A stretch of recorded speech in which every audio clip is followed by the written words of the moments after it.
Hello and welcome to this final round of the Kart 1988 Championship hosted by Historic Simracing organization.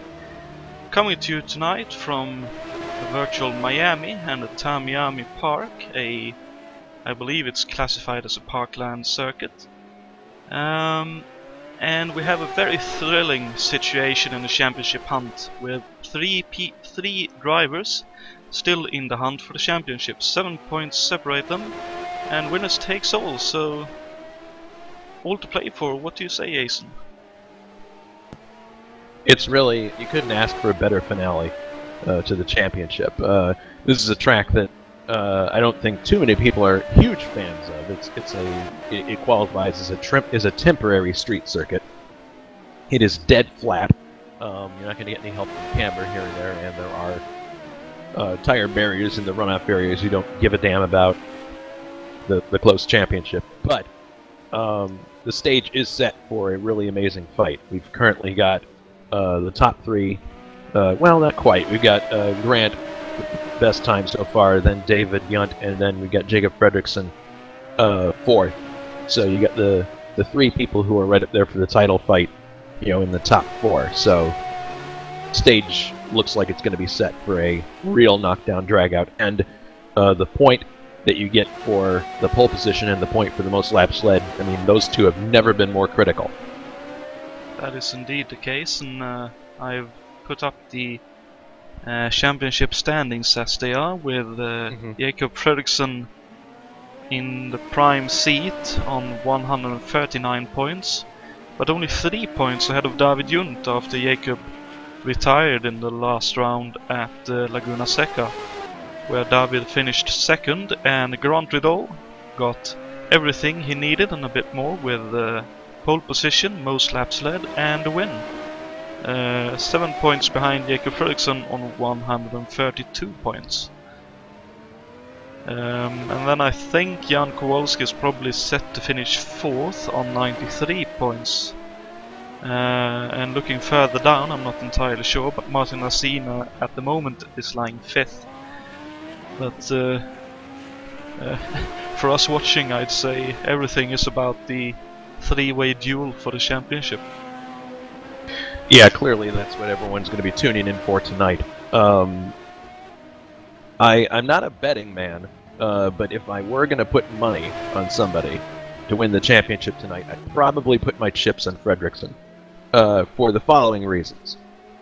Jacob has been probably the most consistent driver of the entire series. He did have that DNF last time out, but that was like one of the strange exceptions to the case. He's driven beautifully throughout the season, driving a car that frankly is not the best one in the mud. The March 88C is not really at home on road courses.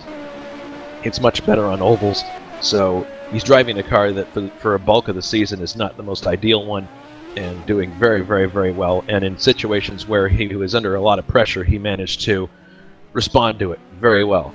Grant Ridol has been the quickest driver of the series, no question about that. He's been stupid fast in some cases where we just go, good grief, this guy's on another planet. Unfortunately, he's had some lapses of concentration along the way. That's not a dig at him, it's just, it's what's happened along the way. And he's had some engine failure and problems like that along the way. So his consistency makes it questionable if he can. He was given a real gift with Jacob's retirement in the last race. But I'd say that three of them, he's the one who's probably got the most to overcome. David, I think, is very close to Jacob in terms of pace, and clearly did his very best to take it to him at Nazareth that one time out. But if I had to say, if it's going to be a straight-up fight between those two, between Jacob and David Yunt, I would say probably Jacob wins that fight. But, the other thing, though, you got to consider is it's a very tight course. It's really, there's very little margin for error. It's 112 laps, 200 miles. A lot can happen. A small miscue can end the race for somebody, so who knows, what happens. We certainly hope that the race is decided in a clean way and not because of some mistake along the way, but there are a lot of variables to consider. So I'm excited. Indeed, and talking about the circuit itself, I put that up on the screen as well, and it's a Tamiami Park, as I mentioned earlier, and as you said, a temporary street circuit measuring 1.7 and a bit miles in length. Deceivingly quick for a street circuit, but with some very, very tricky sections, especially the very tight chicane in the middle of the lap. Right, yeah, left, that right. chicane is that's probably the most difficult part to negotiate, because you're in a situation where you're coming in there, you turn to the right, and then the switch back to the left is extremely tight. For myself, going in there, what I've had to do is downshift from the number 2 marker from down to 3rd, down to 2nd, and then as I'm turning in to the right-hander, I'll downshift 1 further to 1st gear, and that kicks the back end out and gets the trajectory into the corner really good. Then I've got to yank the wheel back to the left in order to get through there. So it's people have got full lock on just to be able to get through there at a reasonable point. And then as you're getting out of there, you have to lay the power down very gently, because if you don't, you'll lose the back end. So that, I mean, that's probably the most tricky section of the whole course. The other tricky section is the final turn that leads onto the start-finish straight, which you can take flat out if you have the right line going in. If you're off by a little bit, you're going to have to lift. So that's the critical point. And it's also a blind turn with those concrete walls. Blind turns are never good. No. To be perfectly honest. Many races has ended for good drivers because of blind corners and someone being stationary on the other side, or debris or whatever has been over there. The other thing to consider is fuel stops. How many will be likely? I would say that the Cosworths and the Chevys, we're probably going to see them do 3 stops. One or a couple of ones for full fuel, and then one at the end, which is not going to need. It'd probably be a little more than the splash and dash. The Judd engines may be able to make it in 2 stops, maybe, and that's if we lean them down. And there's 2 Judds in the race, myself and Janik. So I don't know. We'll see. It's definitely a possibility, and I'd assume the Chevys will have to do 1 further stop compared to the Fords. We'll see. It really depends on how much boost you run, and you know, if you run like boost 3 or 4, you're going to be making more stops. If you can lean it back to 2, it'd be efficient how you use the throttle. Then maybe you can make it further. It can make a big difference with how you drive the car. That's definitely true. With the other thing, lifting and coasting and being careful. Sorry for cutting you off there. No, that's right. The other thing we're going to be clear about in the driver's briefing is this is a very tight circuit. There's very little room. So when people are being lapped, everyone's got to be very careful and to give plenty of room and be very generous, especially if you see one of the 3 drivers in the championship hunt coming up behind you. Don't be a hero. Don't be an Olivier Griard or a Pierluigi Martini or one of those guys. Just get out of the way and fight for these guys. I mean, you don't want to do that for anybody, but especially those 3, because these guys have got so much on the line. We'd like to see them settle it on the track, competing against each other, not being taken out by some back marker who's not paying attention. It'll definitely be a tricky race. There are, as far as I've been able to see, very few passing opportunities. It would be into the tricky chicane and possibly into the 2nd chicane, although that is almost flat out. I think it's going to be a lot of taking advantage of other people's problems. And knowing Jacob in that case, he's definitely in a prime seat in that regard. Yeah, because he makes very few mistakes. And to be fair, David have made very few mistakes as well in this championship. So yeah.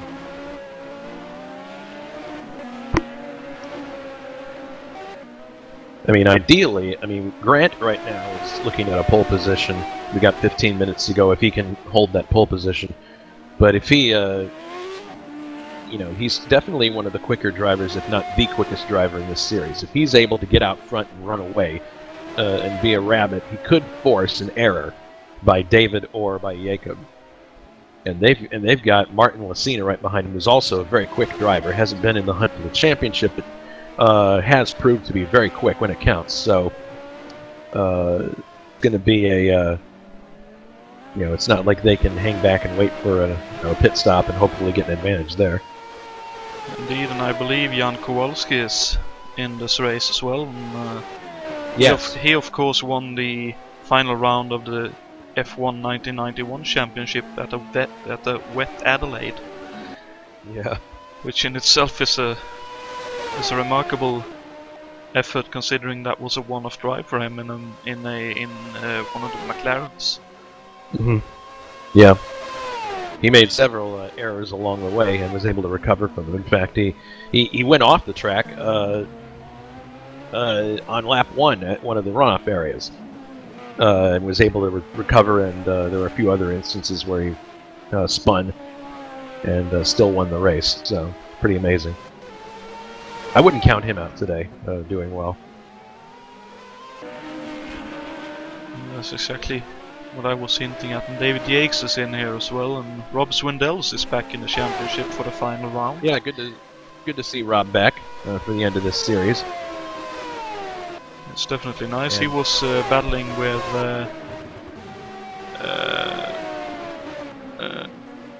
now I can't remember the name of him, but the guy who drove the Porsche, he was fighting with at Long Beach in the second round of the championship. Mm-hmm. Yes. For the win then, and after all was said and done, a small mistake from him in the last lap, I believe it was, Grant Vidal got his maiden win at HSO instead. And we also have Brian Janik, who finished 5th at Adelaide in the F191 finale. He is doing a guest drive in Bobby Rahall's Budweiser Lola Judd. Which is talking to him last night. These cars are very different from the F191 cars, and he's doing his best to get acclimatized to the boost and how they handle. Yeah, they may look very similar, the F1 not. cars and the karts, but the way they drive and the way they handle is it's like the difference between this Milky Way and Andromeda. Yeah. The other thing to consider going quickly around this course is that you have to. One of the keys to a fast lap around here is to keep the revs up. It's very easy, especially in that chicane at the back, to let the revs drop really low. And if you do that, you're inviting instability, because then the turbo will kick again when the back step out. So if you can keep the revs high, or as high as you can, going through the slow sections, you're ensuring a smoother and faster lap. Yeah, a lot about momentum in general this track. Well, in this mod too, because the cars have single turbochargers, not twin. So you have to anticipate corner exits in advance because of the delay. Which at some points during the championship we've seen OS, I believe that's Yannick having spun in turn 2, have caused some issues for some of the drivers with spins coming out of turns. We see Simon Wattman in the Dale Coyne car trying to get acclimatized with that once again. I believe he drove it earlier in the championship. Yeah, he likes this car, probably because of the sound. But like many before and after him. Well, I mean, this is a car that actually could be a sleeper. Believe it or not, this could be one of those. I mean, we've seen the March 86C Chevy stock block do well at road courses. I think I forget who it was, but somebody drove it to a 9th place finish at Long Beach. So when it's a street circuit, this car seems to do a lot better. And I think that has to do with the smooth power delivery and also the fact that it's got incredible fuel economy compared to the other engines. You can go for a lot longer. Simon, I wouldn't be surprised if he can make this race in one stop. Or maybe a stop and a splash and dash, who knows. But that's going to be his ace in the hole, as if he can do that. But he's unfortunately, it appears that he's hasn't had a lot of seat time with the car, and he's trying to get suited to the track. And if you're coming into this track cold, it is very difficult if you don't have any experience driving it. Yeah, considering this is a scratch-built track by our HSO members, he shouldn't have any track time at the circuit, because I don't think there are any version of this track out there at all for Sims. No, this is the only one that exists, and Alberto put this together on very short notice, and I did a few polishing things to it. But yeah, this was a very quick build, and given the time constraints, I think it turned out pretty good. Definitely looks very neat. There's some Easter eggs in the pit lane. A couple of ABC reporters, and the ABC Sports trucks are in the garage. And I believe there is a modern-day F1 boss in the pits as well, if I remember correctly. No, I mean, well, Carl Haas is not the same Haas that runs the Haas F1 team. That's a different person altogether. Ah, okay. My apologies. Yeah. You know, don't follow F1 that much, and yeah, all the other bits and pieces. Mm-hmm. Yeah.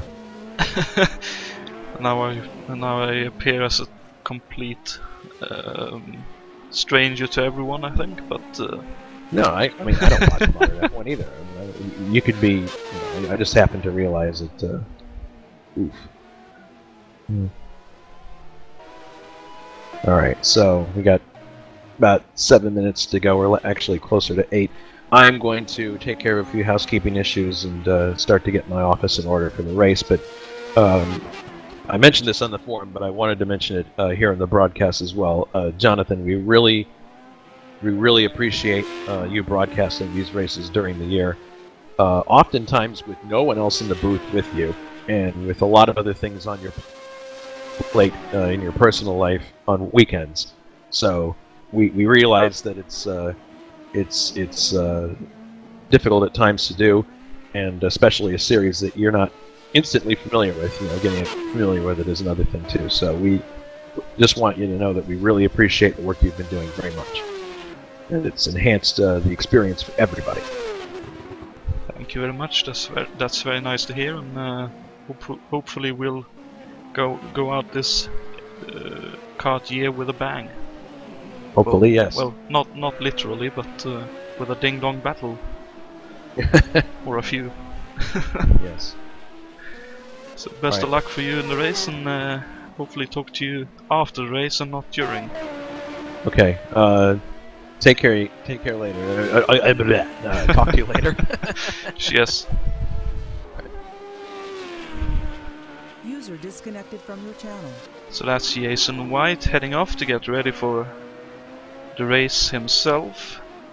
Also being the admin for the series, he has to do a few things there with letting the drivers know the general rules for the start, the pit lane procedures, safety car procedures, and all those things that you don't really think about as a racer, but is always there in the background, which someone or some people have to work with and try to get to work as smoothly as possible. And I think and want to say that Jason has done a fantastic job with the kart series this year, with the admining and getting everything to work well together with Alberto and Richard Wilkes and Richard Coxon, I think, has had a hand or two in this as well. As we are joined, I assume this would be Scott Urick. Well, good evening, Scott. Good evening. Long time no see, mate. It feels like. Yes, indeed. So, I was wondering if you'd join us for this, and I'm guessing that the freeway duel for the championship was too much of a lure for you to bite at. Oh, they've all been excellent races I've been able to watch, but technical issues have kept me away. I'm glad to be back. That's great to hear. And yeah, I'd assume you're completely up to date then with how the championship is looking and sort of what the race is all about here. In broad strokes, I am up to speed. Yeah, that's good enough. I'll rely on you for the details, but I am expecting a very heated race. Yeah. The test will be on as everyone balances their peak performance with dependability and mistake-free driving. And that's definitely the key word here, mistake-free, as Jason mentioned as well. And as I pointed out as well, that the circuit doesn't have that many overtaking opportunities, so you really need to be opportunistic when a mistake happens in front of you. Yes, and opportunistic plus patience, that you don't jump into what appears to be an opportunity but is not. Very much so. And also, in terms of the track, I thought I'd put that out now. This circuit, the Tamiami Park, is... You can still visit parts of the circuit, but most of it was dug up and turned into the FUI stadium in Miami, if I'm not entirely mistaken. Yes. Which is partly sad, but of course those wanting to watch, I'd assume it's baseball, will be very happy indeed that the stadium was built. I guess it all depends on what sport you're a fan of. You always hate to see a racetrack go away, but at the same time, I guess the bright side, it is another sporting venue now and not a housing development or a strip mall like so many of our other great tracks here in the U.S. Indeed, and all over in other countries in the world as well. For me especially, Oran Park comes to mind, which was a magnificent circuit, but was turned into a housing area about 20 years ago now, I think it was. Yes.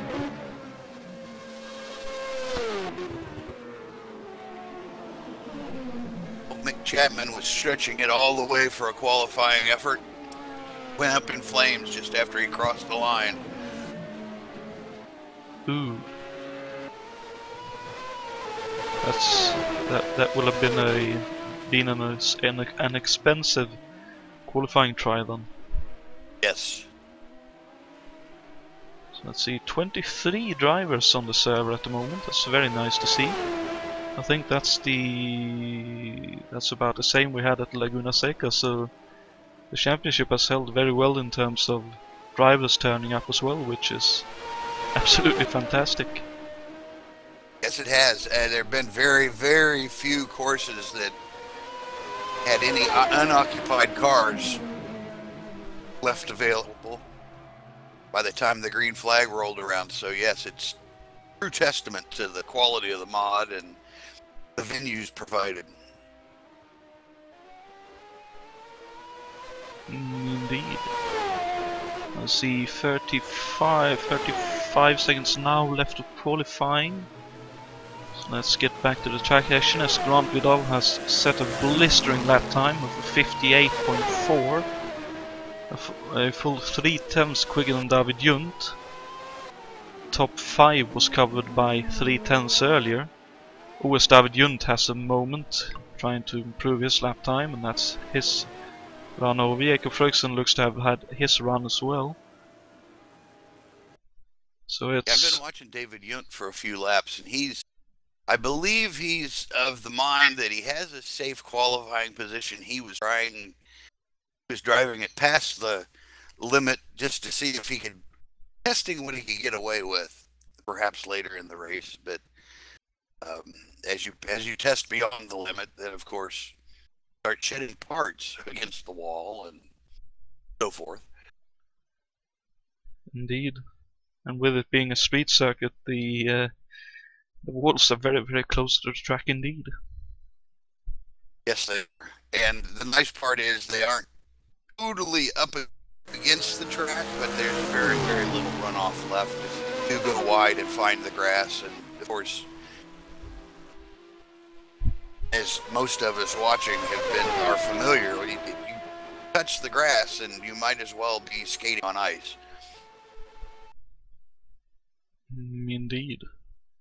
So the wall comes up very quickly then as well, so...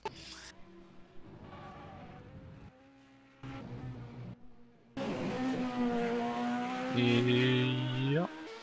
Let's see, I believe Juha Boss is out on a lap still, so let's jump on board with him.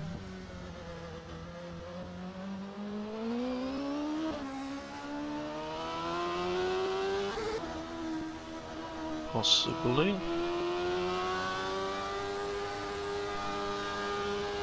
Okay. So that's qualifying. Time has run out. Yeah, qualifying is over. Grant Vidal gets pole, and 1 point that brings for him means that there's now 6 points between the first place driver in the championship, Jakob Fredriksson, and Grant Vidal in third, with David Junt slap bang in the middle, 3 points behind and ahead of them respectively.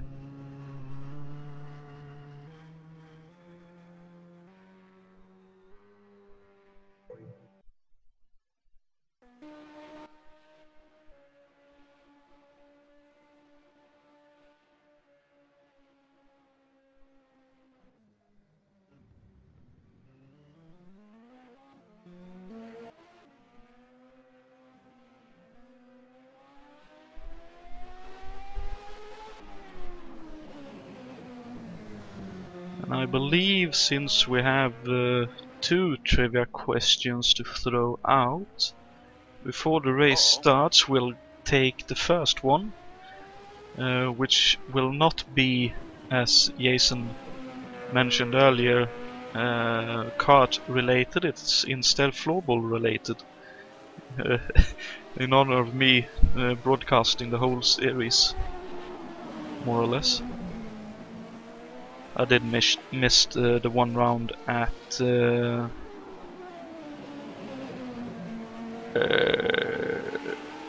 in Canada. Can't remember what round it was now, but anyway. Let's bring up this little trivia question here. And the question is, what was the name of the first official floorball club? That is, the first official floorball club in the world.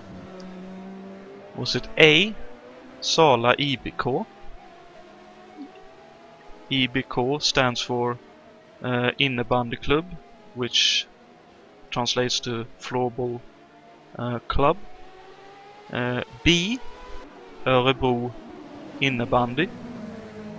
Or C, Karlstad IBF. I must say, you probably need to be Swedish to even have a remote chance of getting this right from knowing it beforehand, but best of luck to you all, and we'll bring that up probably during the first set of pit stops. You could have asked me what floorball was, and I wouldn't have a clue. That's a bit unfortunate, but it's essentially ice hockey for those who can't skate. Oh! More or less. That's the easiest way to describe the sport itself. For those of you who don't know what floorball is, you can always search for it on YouTube, but easily described, it's a 6-on-6, 5 players on the field and 1 goalie each, on a field that is 60 times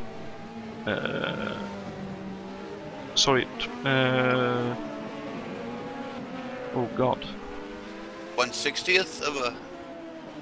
it's about what would that be, about 45 yards long and about 20 yards wide, with sort of knee-high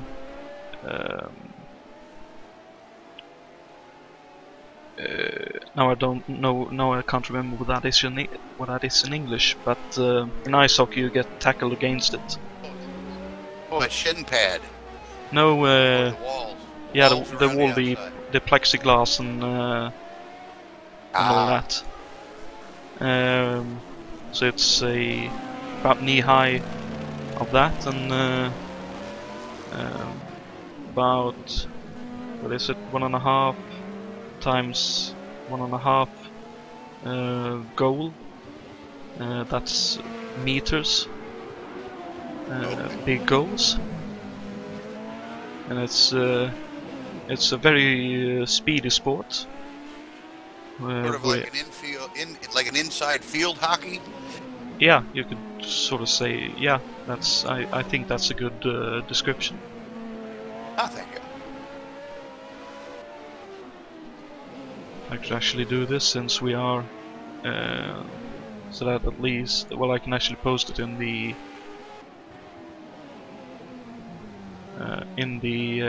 broadcast chat, so that everyone can watch it at their leisure later.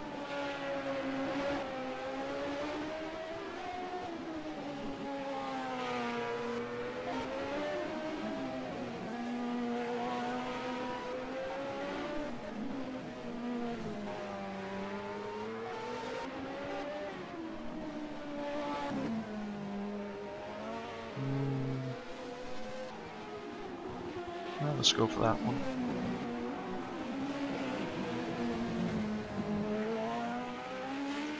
I heard a bit of Jason's commentary earlier about the danger of sort of non-attentive back markers. And just to add to that, in total agreement with him, and part of that is going to be the attentiveness of the race leaders and the championship contenders in being able to account for a lack of attentiveness on the part of a back marker. Sort of racing 101 is, it's the leader's responsibility to get around the guys, but let's hope they don't wander into wasting a race for somebody.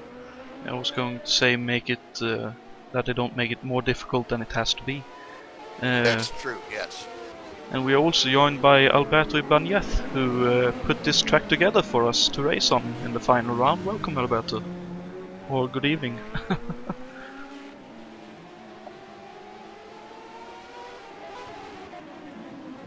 If you're talking, your mic is muted.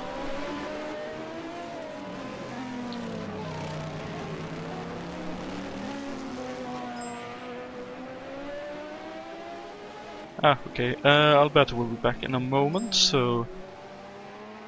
microphone troubles. So he'll be back in a moment, but yeah, we have about 3 minutes left.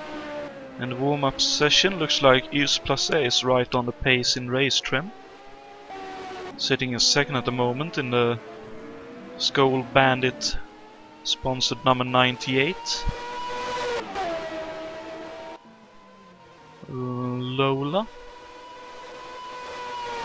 Into the main straight wall.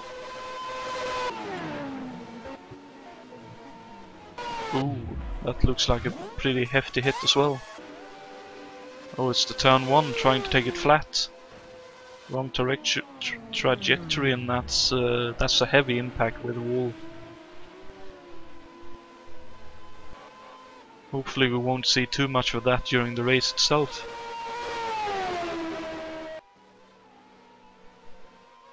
Because as Jason said, what we want is a fair drawn out fight to the last lap between all of the championship contenders in one way or the other. And hopefully we won't have a mistake or situation cause any one of them to retire and end up out of the race. That's true, and I just was thinking it is one of those rare racing occurrences where the top 3 fighting so closely for the championship. They've all arrived without trouble and have managed to take the top 3 spots on the grid. So we won't be watching for one of our championship leaders to have to come through the rest of the field or part of the field to get up into contention. We'll be starting everybody in contention at the green flag.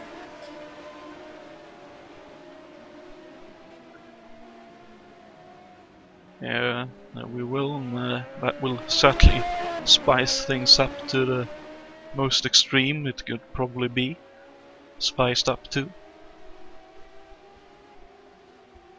It'll also be interesting to see how Grant sorts out the start, because with it being a rolling start, he has the go sign, so it's all about when he decides to go and how David and Jacob react to him heading off into the distance. Oh, very much so. Very much so.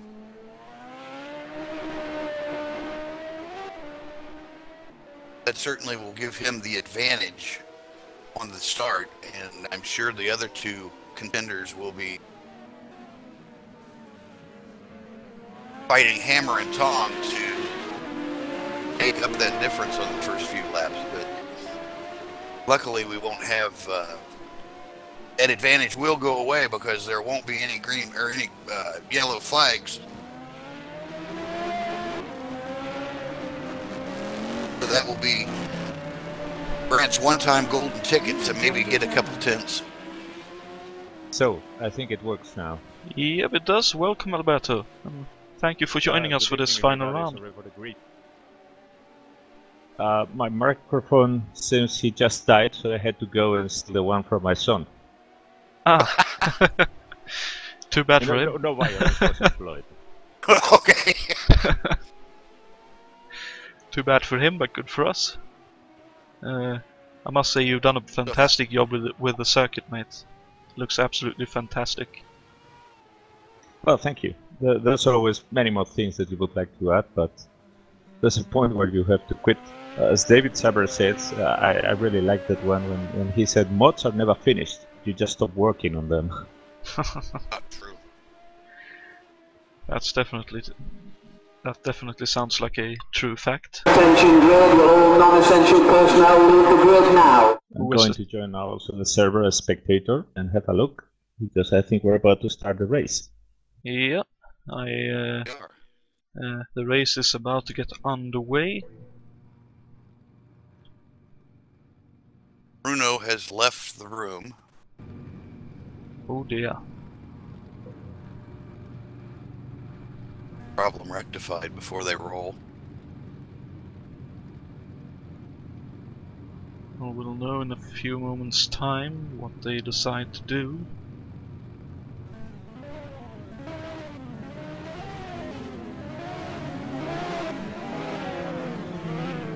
But the field is off and away behind the safety car in the meantime.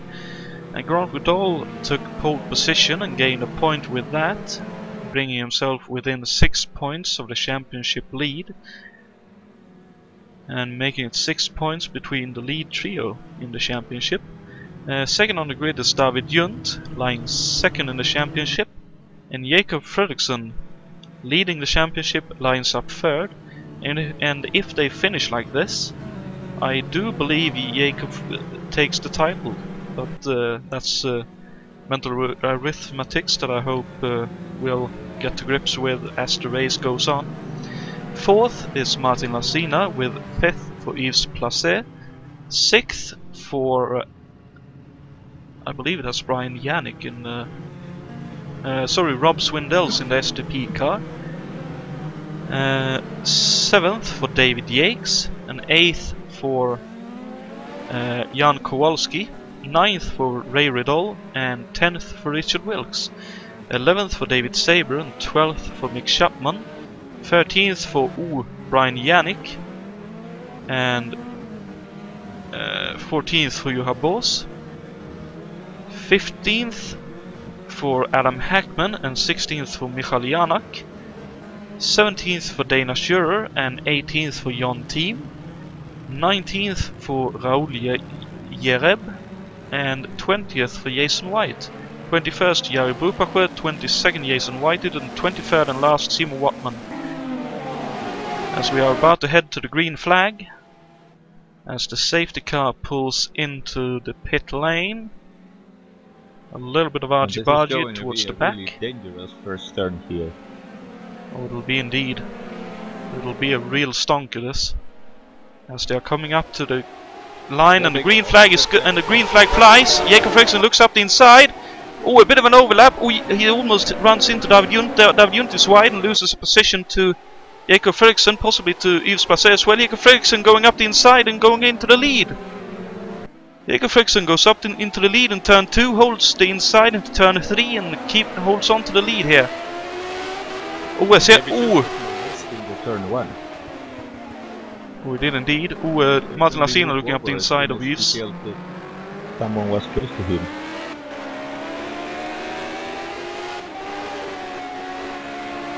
Yeah, he did indeed.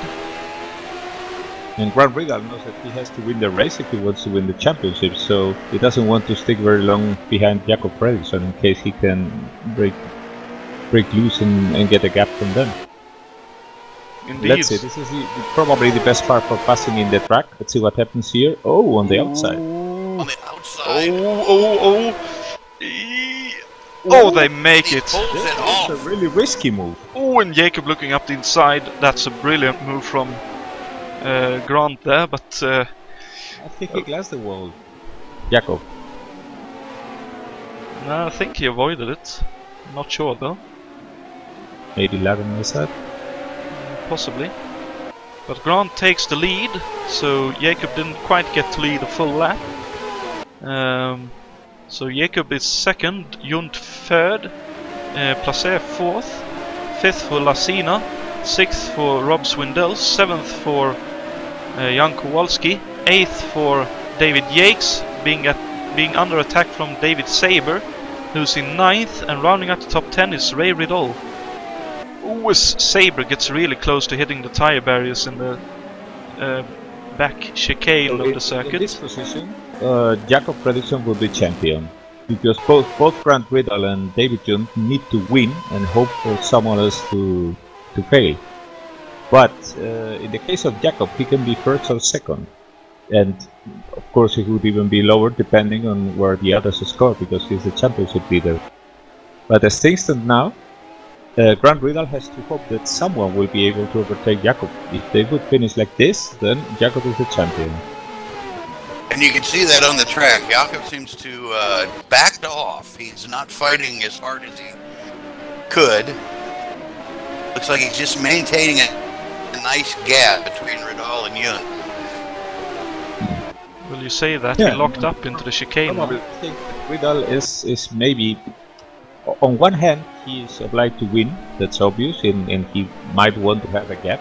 But on the other hand, I think that it would be wise for him to try to slow down Jakob so that someone from behind can get him and overtake him.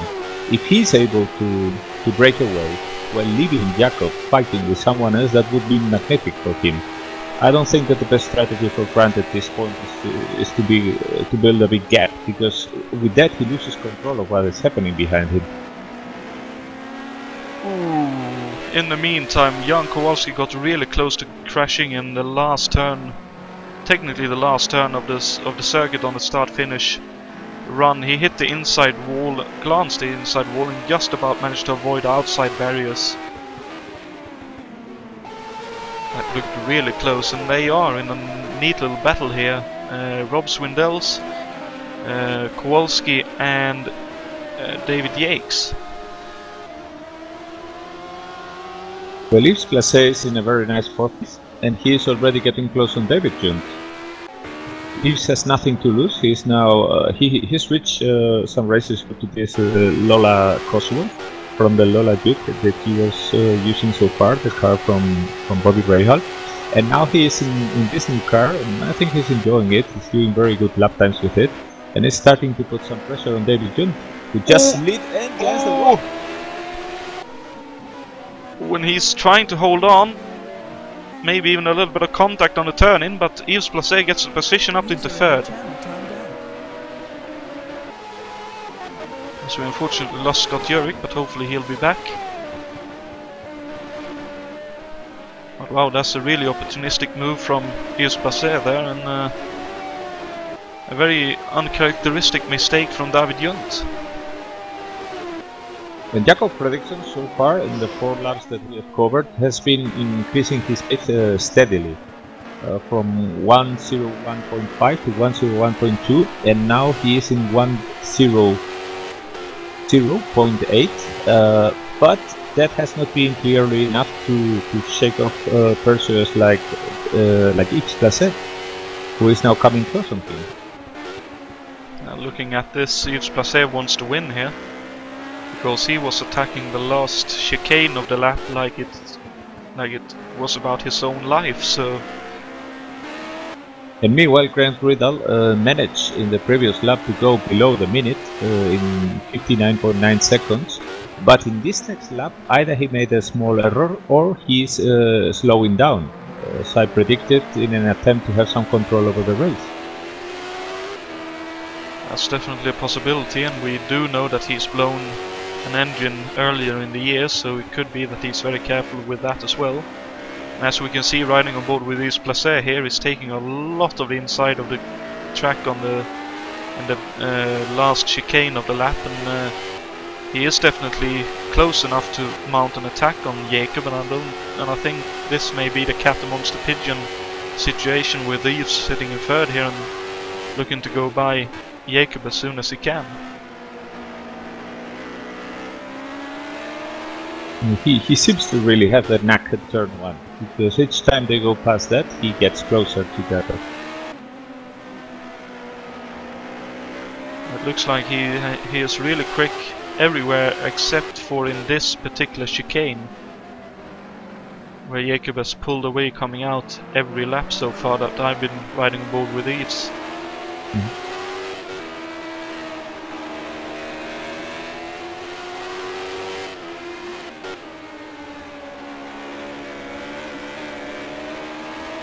So meanwhile, there is a trio that is having his own small script, and that's Rob Swindell, Jan Kowalski, and David Jacks, who is about to join the other two. Kowalski is putting some pressure after recovering. He's putting some pressure on Swindell, and he certainly was his position back.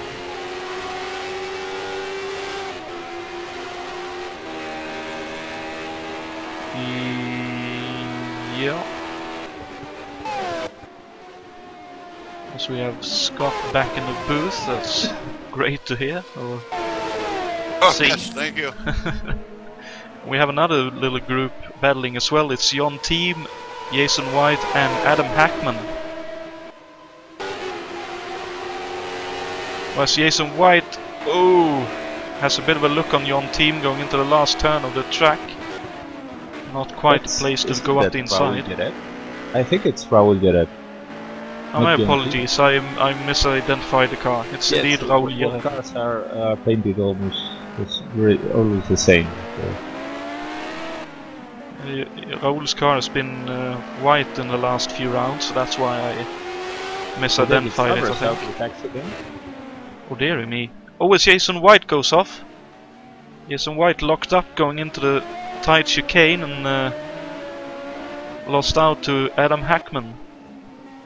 And Gary Brubacher is in the pits. I don't know if it's because of repairs. Simon Watman is also there.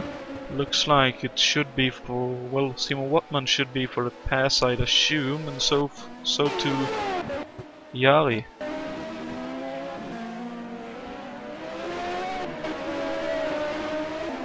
Because it does feel like it's too early to go into the pits right now. Unless you want to run it back so that you have your splash now and run with full tank for the rest of the race. Mason White very, very professionally pulls out of the way for the front two. Jason White has always been, as far as I'm aware, a very gentleman racer here, and always been very... Yes, but it's 9 laps into the race and he's already lapping the back of the field. Whoa! Now Ryan Riddle had a nice moment because his lead 4-wheel, he made a 4-wheel drift. He's certainly not holding back. He's pushing the maximum he can. Jakob instead is being quite more conservative, and Yves seems to be at the moment not able to overtake him. He's probably content with being there, waiting for an error. But I can tell you, because I've had it with my scraps with Jakob in the track, especially when driving ovals. Jakob is not the kind of guy who makes errors usually. But Yves should have a bit of an opportunity, maybe going into turn 1, depending on how their run through the last turn is. Jakob was actually quicker, so never mind that. But I almost thought Yves would have a bit of a look going into the second to last right-hander there, because he had such a run. Jakob afford to lose another position? No, he can't. As long as Grant is in the lead, Jakob must be at least second. So he is fighting for his life right here, so we should see some very daring driving. At some point or another, for sure. Let's see. I'm watching now David Junt, and he I don't know if his car got some damage or not, but he seems to be holding well there. I think he's going to play the waiting game, because he probably his best chances of anything are Jakob and Grant not finishing the race or having some kind of problem that allows him to overtake them. Oh, sorry to cut you off. There's a bit of a move tried here by Jan Kowalski on Rob Swindell's.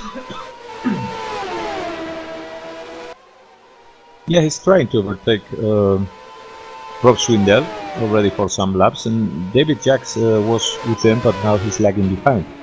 And this is certainly not an easy track for overtake, not at least with these cars.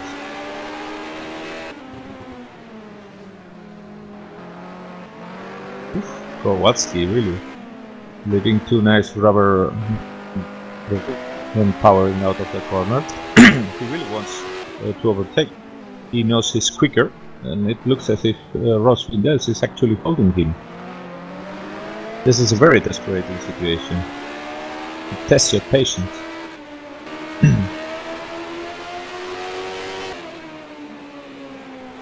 Indeed, and he is really quick through this chicane. I think he has another little small look there, but he sort of needs to make up his mind to go either up the inside or get a better run onto the start-finish straight here, I think, if he wants to really have a chance to go by Rob. Oh. Meanwhile, Jarek Rupacher is in the track. Oh, he's going by now. Rob had a bit of a moment in turn 1 and... Accident on the back. It's Nick Chapman who hit the wall. Oh, that's unfortunate. Oh, Kowalski just goes to the corner, just dirt tracking it. Tail out. Well, Rob won't be happy with that kind of overtaking maneuver. Well, that was a corner or two after he was overtaken, but actually, Jan's got the better car right now. Kowalski's driving that year-old March, and the brand new Lola just is sticking so much better right now. Well, the March has proven to be the most difficult to set up car in the field the whole season. So we can see there it's a car with great downforce, but very sensitive bottom. As long as the right head is changing or the rear is over the back is over the front and all that, it immediately loses stability and grip. Grant has now put 2 lapped cars between at least 2 between he and Fredrickson. Alberto, how much of it could be right now that the drivers are waiting for the cars to versus going flat out all the way? Well, this track is always hard to tell, because it's pushing here the car is always going to be very dangerous. So, because there are those unforgiving walls. So, I think that everybody setup-wise has been going for something easy to drive rather than something that they can drive at intense. So, as the fuel load is changing over the course, as it's going, as the fuel is being burned, the cars will be changing, and that will be making the drivers even more careful. I think that besides 1 or 2 guys that are pushing, because they have the need for it, like for example Grant Riddle or Jan Kowalski, who is very competitive, I think that the rest are being pretty competitive and not really trying to do anything stupid. Safe but fast. So at this point I think that Grant Riddle's best options lie in that Isplace is able to overtake Jakob Fredrickson, or the Jakob crashes on his own. This second possibility, I don't think that's going to happen, because Jakob is the championship leader and he's not just a steady driver, but he has now something very important to conserve. But I still think that it would have been better if Grant had been blocking him a bit, so as to allow not just Yves Placet, but maybe also David Jonatan and any other quick driver to be able to put pressure on Jakob. As it is, Jakob has the race more or less under control now that he has gauged how Yves is driving behind him. Agreed. Sort of the Machiavellian approach. Yeah. Well, competitor in the turn. He's very cold-blooded in all this. Well, the dangerous side, the dangerous bit with that one would be that you don't know. You may not know exactly where the limit is for how much blocking you're allowed to do without it being penalizable.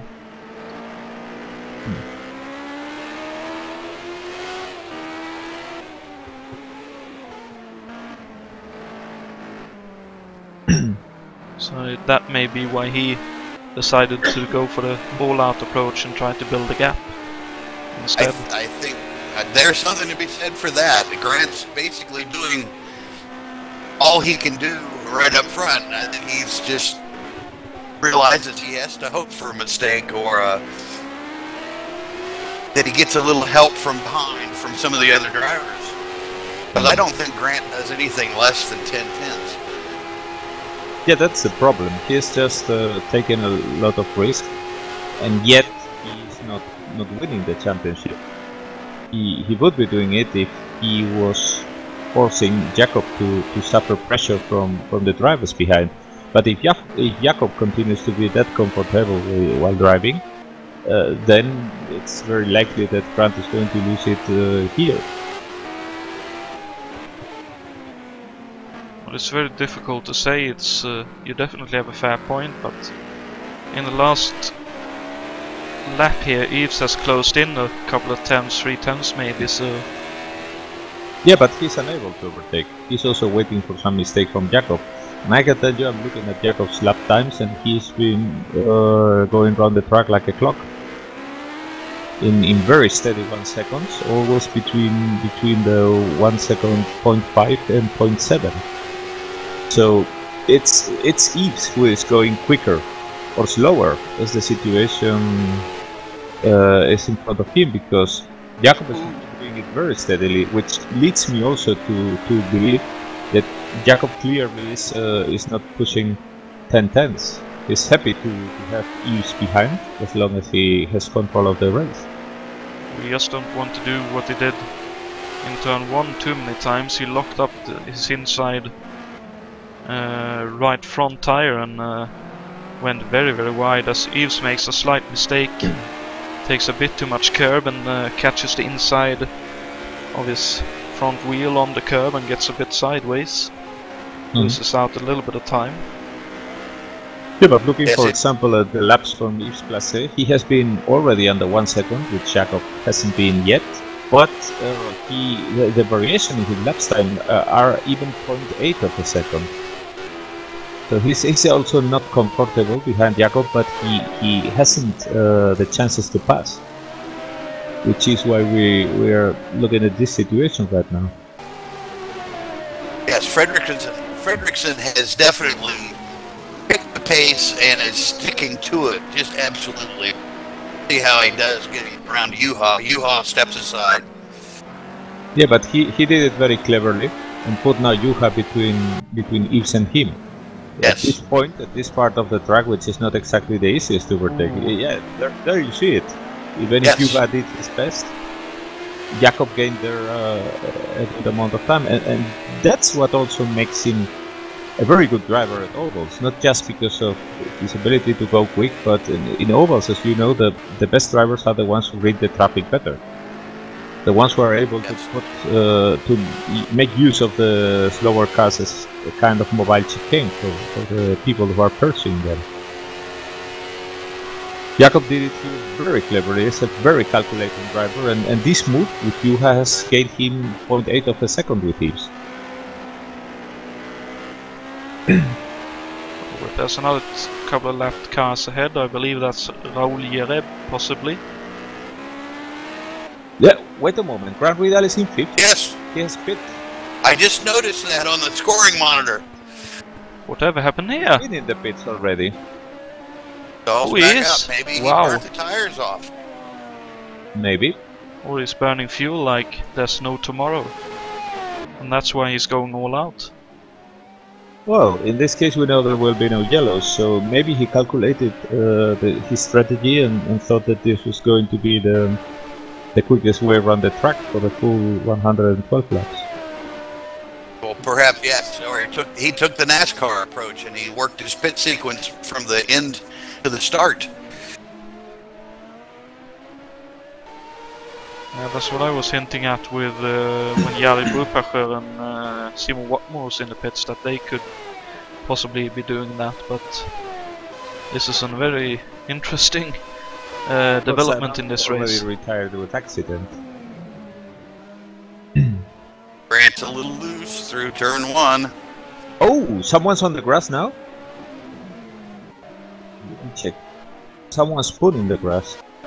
I've seen a weapon. Oh, it's that's Dana Schurer. Sakar, was that? Dana Schurer. Oh, yes, Dana Schurer with the anti-gliding car. Oh, she was slapped by Jakob Ferguson first, and then tried to get out of the way of Yves Placé. Got on the power a little bit optimistically, possibly after that, and had a bit of a spin. No damage done, just a little bit of lost time. Thankfully, she didn't impact either Ferguson or Placé too much there, I don't think. Well, that will have been a close call.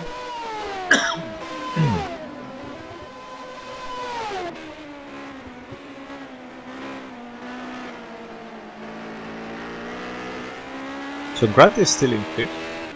He is now approaching Martin Lacina, who is in 4th place. But the traffic is obviously going to hamper him a lot. I don't really know if this was the wisest decision, because you have a lot of traffic here. Not many opportunities to overtake, even if they make it easy for you. As we can see with Martin right here, trying to lap Juha Boos. Oh, and it. Oh. Okay, it worked. Wow, that must have been. That looked really close. Yeah, I think that Grant was going very good because he wanted to be behind Martin Lasine in this section of the track, because Martin is one of the quickest cars out there. He's a very quick guy, and he's a very late breaker. And I think that Grant was very well aware that the place to pass him was when having a run at him, not in the twisted section.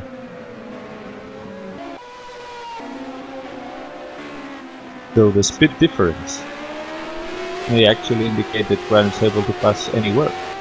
Oh, and here he goes up the inside. Ah, that's a problem there.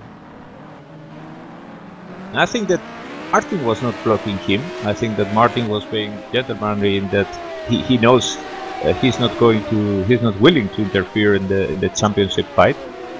But Grant was really in a hurry there. Definitely so, as they dispense of the number 6 Michalianak machine.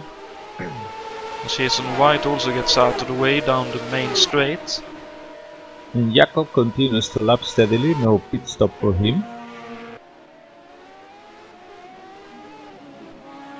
And Grant is now 14 seconds behind him. Which means that I think that at this point, if Jakob would enter the pits, it's very obvious that Grant would recover his lead, both with the gap that he had before and how much he has been closing. But let's see, because we don't really know how many stops has Jakob planned. Maybe this strategy of going very quick on high push is going to misfire on Grant Riddle if the traffic is hampering him. So far, all his laps have been in more than 1 minute. So he's certainly not doing the same lap times he was doing when he was alone at the head of the race.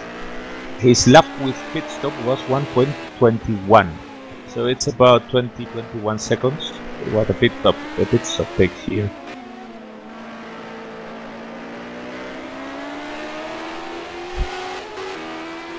Which would mean that he would have to be about 20 seconds quicker over the race than Jakob Ferguson to end up in front after the pit stops, because I'd assume he would have at least one more stop compared to Jakob. Looking at the previous races in the series. I can tell you that anybody who is not Jakob Fredriksson would certainly not be comfortable having Yves Placé there. Speaking of, Yves is diving into a pit. Indeed, so this will be interesting actually, because he was right behind Jakob, so let's see where he ends up compared to Grant Riddle. This is probably one of the few really good things of the layout of this track, and that's the pits. You can enter the pits very quickly without hindering any other car, and the same goes for the pit exit here. For a street track, it's quite decent in that regard. Here comes Yves Placé out of the pits, and he rejoins in 5th. And now the question is what's going to happen when the leader pits. Yes, Grant's moved back to 3rd. He's now gaining quickly on David Junt. Let's see if Jakob with clear track. Yeah, because Jakob is. Oh, David has spun! David has spun! David has spun in the last chicane. No, I don't think so. He just lost the rear end upon turning in for the right-hand part of that. There. Another spin of there. Maybe that's suspension damage. Let me see. The steering wheel seems to be straight, but let's see if the car is holding together. I suppose it could also be that the tires got overheated with the initial spin, and that caused the second one. Yes, and also with the haste of trying to get back quickly into the race. Very true. He was a bit overconfident there with a very heated tire. So Jakob's going to do another lap. Oh, and Raúl Jereb just lost his front wing in front of Jakob. That almost hit him. So another lap for Jakob, not going into the pits. Oh, that looked like a bit of a close call. Grant just had a moment with Yari. So Grant's now second, 40 seconds behind Jakob. And I think he has more or less clear track. He's already going... He's lowering his lap times, but in this last one must have found some lap car. In any case, looking at Jakob's lap times, he's actually opening a bit of a gap with Grant Riddle. So Grant's strategy of pitting more frequently and dodging with traffic doesn't seem to be... Well, it's not setting back him, but it doesn't give him any benefit either, at least for the moment.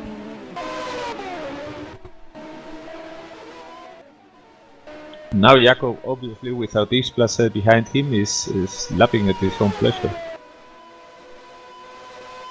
He has the full track team for him, and he's making the most of it with very steady lap. Indeed. And a bit further down in the top 10 there is a small battle brewing between Richard Wilkes and Ray Riddle.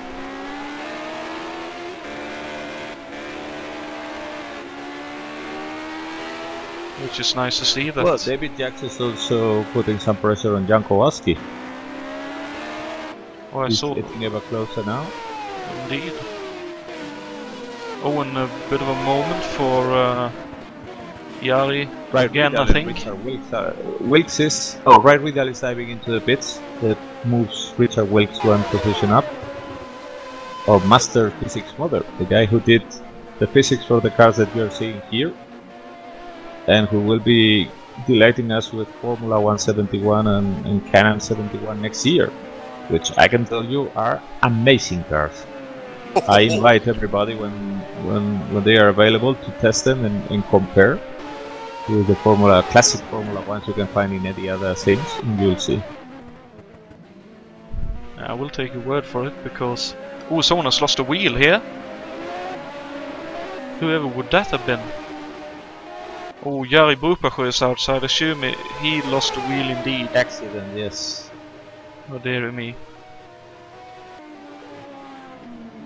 As I was saying, I'll definitely take your word for it, because among the cars I've driven that Richard has worked on, that would be the TCL cars that he did a few changes to. BTCC cars, I think he had a hand in terms of the physics. Yeah, the whole physics, the Super Tours were done by him. Well, we usually work together, and I usually do suspension geometries for him. But the most important thing in a car, in a sim like this, is the tires. And Richard really has a knack at it. He does fantastic tires. That's what makes the car feel so good.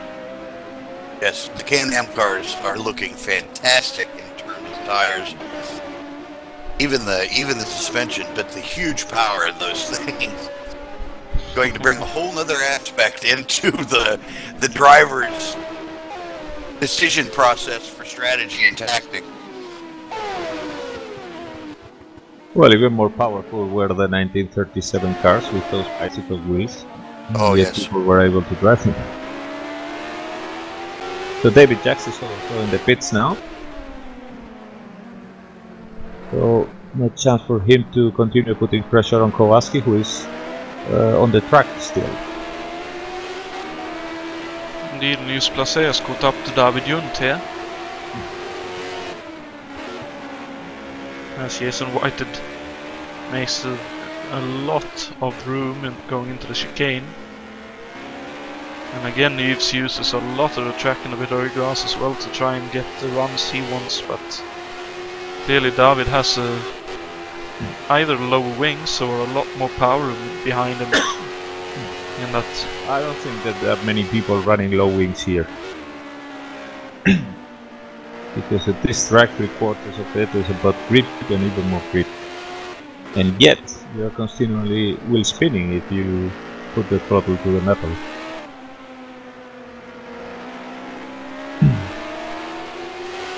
making it look really spectacular. So Grant Riddle now has been able to close in on Jakob Fredriksson. He has eaten a full second. Now that he's in the same, let's say, gap of the track as Jakob, where there is not a lot of traffic. And Jakob, it's strange, but hasn't hit yet. Jakob Fredriksson is, I've been watching the two of them flipping back and forth. Jakob is still lapping like a machine. Grant is letting it all hang out, particularly the first turn. He's going in very deep, he's trail breaking, and the tail is out every lap that he goes through one. Very spectacular to watch. I think that the proper car for him would have been the one from the David Jones is driving, the one from Michael Andretti, because he is exactly the same character. Exactly. In Fast and Furious and with a tremendous ability to overtake. I think that Michael Andretti has been the best overtaker we have seen in the IndyCar. What he did is amazing in road courses. I mean, as Jakob heads into the pits, by the way, for his first stop of the race. Okay, so that's 34 laps for him. So he's on versus not even 20, I think, did Grant Riddle. Wow. Or less than 20, I believe. So Jacob's likely running on boost 1 or 2, while Grant is likely running in boost 4, which is the last level you can put without really damaging the engine. Boost 5 is really only for qualifying on a very short amount of time. Now Jakob has came out of the track in the middle of this pack, and well, hopefully everybody will be seeing blue flags. But again, it's the same situation that Grant suffered before. When you time your pit stop, well, this is obviously what happens when you don't have a team behind you, like the real guys had. But when you time your pit stops in a manner that puts you later in a train like this, then obviously you're going to spend the next 4 or 5 laps trying to get into the front and struggling a bit with your lap times on cold tires and with a full tank. This could also mean that if the people who are running there with empty tanks and having a battle of their own are going quick enough, then obviously this is even worse for Jakob. What is the gap right now between Jakob and Grant? 10 seconds behind Grant, 11 right now. But the most important thing I think for Jakob is that third classified, which is Yves Placé, is a further 10 seconds behind him. So his strategy has been good, at least to put distance between him and Yves Placé, and that will leave him very comfortable now to go on lapping, trying to make no errors, not getting there mangling and tangling with the lap cars, and still be able to win the championship if he continues in this position. Or even hope for Grant having a shunt by driving 10-10s continuously. And that's what I was just going to mention. This, even though Grant has the lead, with it looking like he's going to have to make at least 1 and probably 2 extra pit stops, Grant's got to remain at 10/10ths and keep stretching that gap to make up the time that he's going to, extra time that he's going to spend in the pits. At this point, Grant, by the way, has lapped the 6th classified. There are only 5 cars in a race that had not been lapped. Well, one of them is Grant, obviously. 4 cars that have not yet been lapped by him. But that's about it. That's very, very impressive indeed. And this battle is still ongoing, by the way, between Ray Riddle and Rob Swindells. Rob actually has a run on him here. Right now, Grant has clean track, which he needs to see for most of the rest of the race if he's going to continue to oh no! Build a gap. Oh no. Jason White hit the wall. Or when he has suspension damage. I think he may be retiring. He may very well end up retiring the car. We are win for him. I'm not sure about the suspension, but It looked like it when he put the power on, but I could have been wrong. Grant just glanced the wall coming out of the last turn. the bad luck for Jason is that he hit the wall in the worst possible place, because now he has to do the full lap around the circuit without rear wing. Dana is out with suspension damage.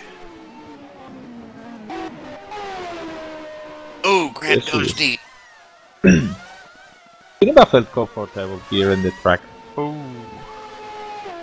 Watching Dana's Yes, crash, shooting she lost it in the same place David Junt did in the last chicane, but she hit the wall instead of managing to avoid it, and that's all she wrote. Oh, and Grant's caught Raul at a very bad place. Here he comes. Anyway, Grant is now in his 38th lap, so if his trend continues, I would expect him to pit in the next, I would say, 2 to 3 laps. Not sure what kind of boost he has been using, but I mean in this second stint. But it's unlikely that he does much more than 20 laps at this rate, and not just because of fuel, but also because of the time. Very much so, yes. I was just considering the possibility that he went first stint, huge boost just to establish himself, and perhaps he found out he had to pit a little earlier, and could he have now dialed it back this cleaner track and a few cars out of the way? Definitely a possibility. Always he runs a little bit wide. But no major issues caused by that by the looks of things, but it looked a little bit hairy. But seeing as there are no battles on track at the moment, as Grant heads around another time, let's bring up the first of the trivia questions, so that we don't miss out on getting both of them in during the coverage. So as we said earlier, this is a floorball related question, which we asked before Alberto joined us, I believe. But the question was, what was the name of the first official floorball club that would be in the world? Was it A? The first official what? Floorball club. Or uni hockey That's club. what I said, Alberto. A what? A what? We had a 20-minute dissertation on what that was. Isn't that the kind of sport that only the Swiss play? Not quite. It's actually more the Swedes and the Finns playing it. They are the biggest practitioners of the sport, I'd say. It's sort of, as I said to Scott earlier, it's ice hockey for those who can't skate.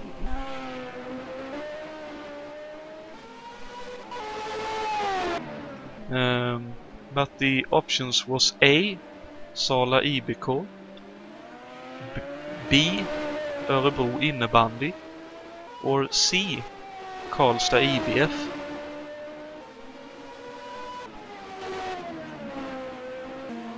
I'll have a quick check. No answers coming in, so no one apparently have any suggestions for this. Do you want to hazard a guess, Scott or Alberto? The B. Okay. Scott, do you want to hazard a guess? Oh, just because he said B, I'll say C. Okay. And guess in capital letters. Guess. That's fair, since neither of you knew what floorball was before you heard it mentioned. But the correct answer is A. Sala IBK. which was established in 1979. I have two questions. Sure thing. Who came up with the trivia question? That would be Jason White. How? That he can find more trivia, anything, than any person I've ever met. And number Big two, enough, he's back on the track with a new rear wing.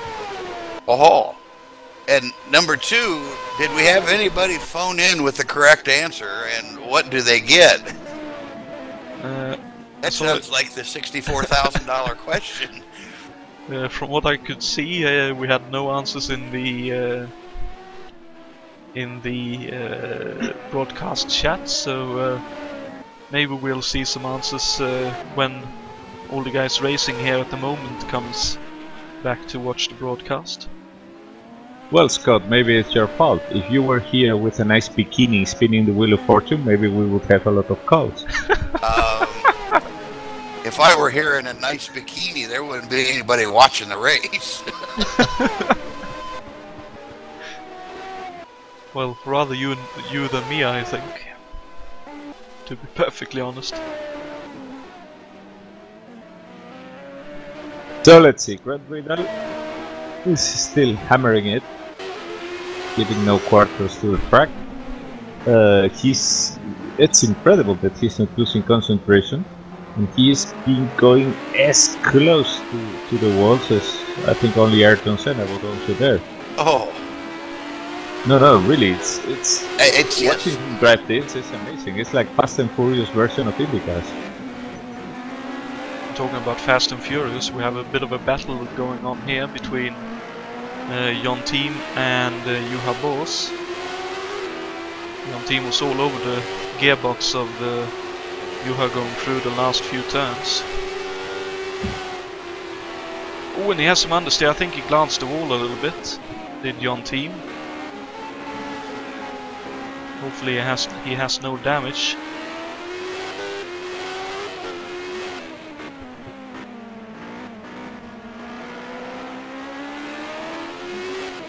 I would be expecting Grant here shortly. It looks like his tires are going away because he is...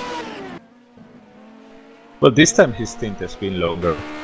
He's not slowing down, but he is definitely clipping apexes, and he is wiggling the tail coming out of every corner. We have Richard Wicks also trying to get closer to Rob Swindell. There's David Yunt going just about to go a lap down. Ooh, and having some really difficult times getting the power down. He must have some kind of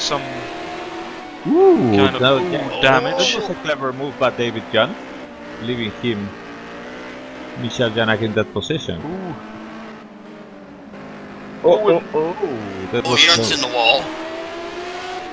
There's a lap down. Well, he's not completely out of the count yet. Because if anything befalls either Grant or both Grant and Jacob, then he finishes, then he will be the champion. So that will be the Richard Wicks has already caught Rob Swindell's. And I think that he is going to try to make a pass. They are both approaching traffic, so this could be his opportunity.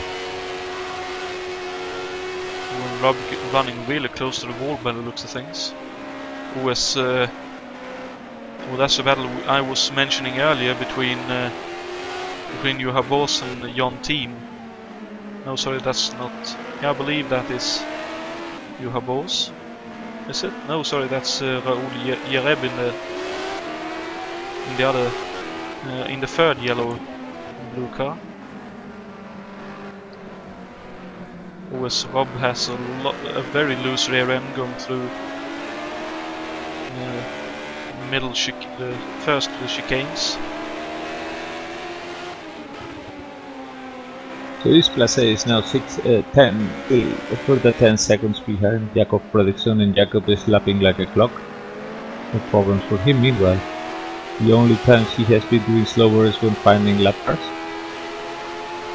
Grant is at 16 seconds between him and Jakob. And, well, once he pits, he will coming out quite close behind him, behind Jakob. David has latched onto Grant's gearbox and is not backing off.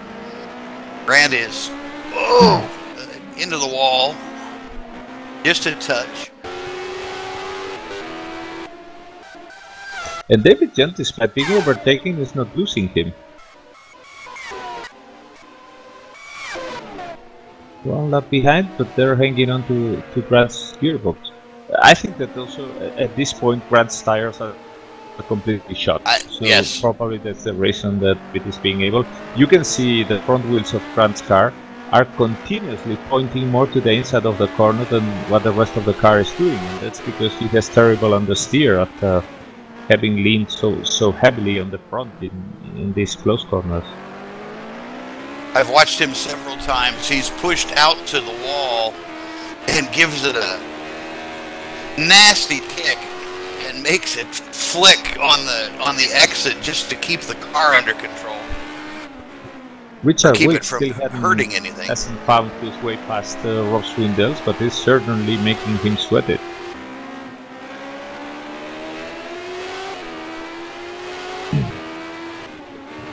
Yeah, it definitely looks like he's quicker, but as with what we've seen earlier, passing opportunities are far and few between around this track, which I assume is part of the reason why they decided to scrap the location, besides the promotional side of things. This is a Richard Coxon likes to call a Mickey Mouse track, but I must say, not the more Mickey Mouse stuff of all, because we did in Car 98 one of what will likely be one of the worst possible tracks ever in the history of Champ Car racing. Did a race around Tottenham or something? That was really like a karting circuit for Champ Cars. It was really Which track horrible. was that? Houston. Oh yeah, God. The parking lot derby. The parking lot derby, yes. With the Car 98 cars that were even more powerful than these ones. You can imagine, it was terrible. That was in the parking lot of the Astrodome, was it not? Probably. Oh, Richard Wilkes, I believe, may just have a bit of an opportunity here. Rob got held up in traffic. If Richard can get a good run onto this straight here. He got a good run, but the problem is on the steer here that there's a fast corner if you are too close. Wow, Grant he held is it really going well. through Jonathan, Tim, and Juha both. He is just not giving any quarter to the competition or the car. The spectacle that is giving us Grant is probably worth of a whole broadcast just for him. But it's a pity that we have at the moment another battle at the track going on, because otherwise just watching Grant is a spectacle in itself.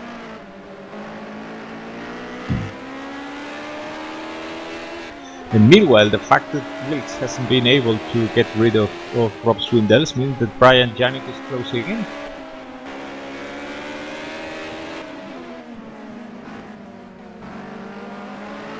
Ooh, and Rob has a bit of a moment coming out of the second to last turn. Really a lot of spinning wheels, so this may be Richard maybe not, actually.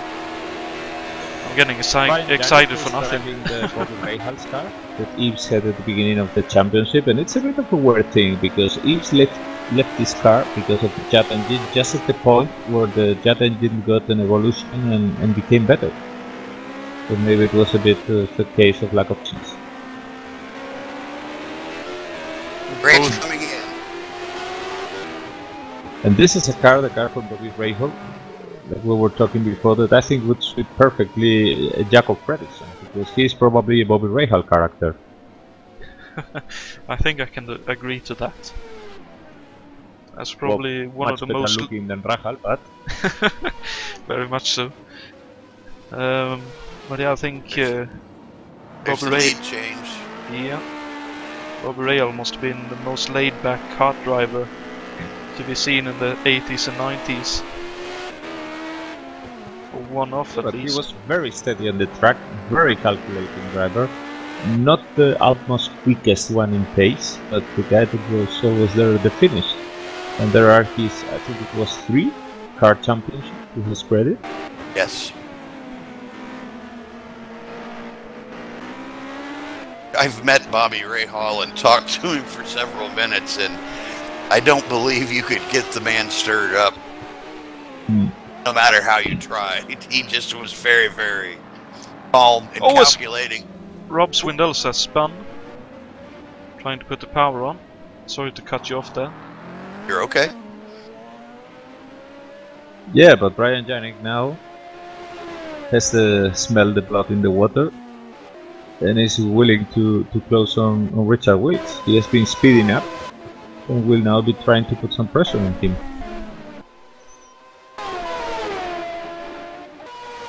That will be, however, very hard to choose.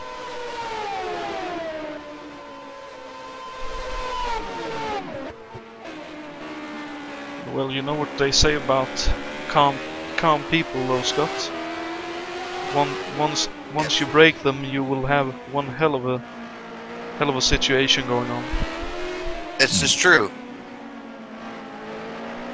Richard Wicks has a bit of a moment. Run out of tires. Because the way his car is. Oh. Richard. I think he has run out of tires because he's sliding. It's been a point where his tires gave up, and he had been sliding completely in the previous turns. I'm not sure what his last pit stop was, but it wouldn't surprise me much if he's about to pit very soon.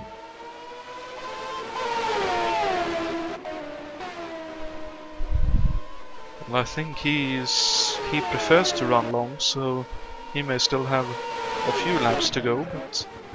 Oh no! The interesting part... Richard Wilkes is out. Oh, I told you, his tires were not holding. I'm afraid that, depending on what kind of damage... also has suffered an accident. But back to the head of the race, Grant Riddle is now 5 seconds behind Jacob, who hasn't stopped yet. Hopefully Brian didn't pick up any major damage. He got hit in the rear when Richard had his moment, but it is what it is. Yes, that was a nice save on Brian's part. Oh, Rob Swindles is out as well. In almost the same moment. Oh, he headed into the pits and... Oh, that may be a retirement of race sorts. and the track is starting to take its toll. Indeed. You have balls as well. I'll have a look and see if I can get that on the replay. Yves Placé, meanwhile, is 12 seconds behind Jakob Fredriksson, who is slower. But I believe when he will be behind him, and I'm not sure what the strategy will be for Yves in this third stint. But he has been lapping pretty quickly. Yves has pit laps ago, I can see it in his lap times. Well, in the case of Grant, it's been also 3 laps ago, yes, that's when he lapped. And he was already doing very bad times just before pitting. His tires were completely shot.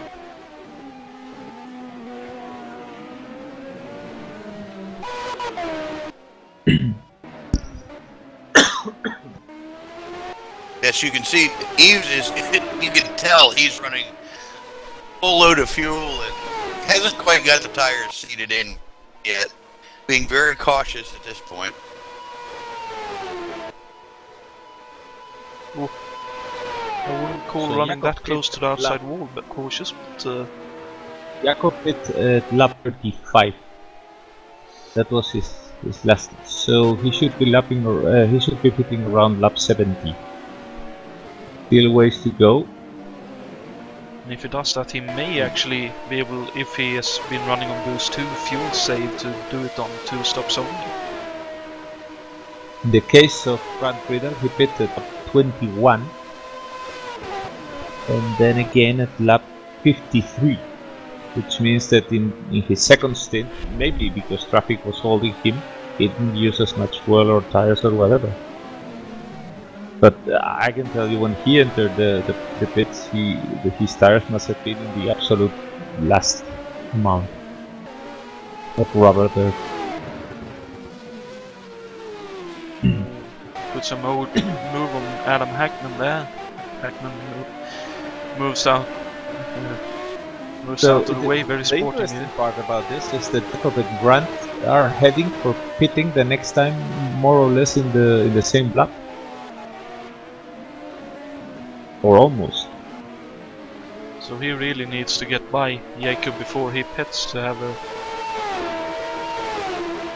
Yeah, see, let's get by him and gap him.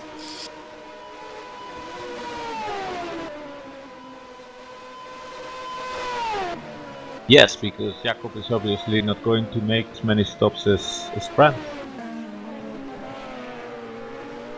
Even if by chance they would come down to the same number of pit stops, it seems apparent that Jakob will be able to pit much quicker and need less fuel on his last stop than Grant will. But maybe, I don't think it will be even that close. Jakob is doing 35 lap stints. So, let me see. There were 35 lap stints, and so he'd be about 7 laps short. Would that be right? He's just short of doing it in one more stop, but we don't know if he should be able to either do a slash and go, or maybe he's going to stretch it. I don't know. Maybe he's doing. He may have an open strategy, which means he might be able to do it the last stint, either if he needs it, screw up the boost and do a full pit stop, or just go down to boost 1 if he doesn't need it and not make any more pit stop and stretch that 7 laps further. Both things could be. Definitely wouldn't surprise me, because he's pulled some master strokes in pit stop strategy before. One that comes to mind is Pocono, the Pocono 500 with the 73 cars, where he almost felt like came out of nowhere and won that race with the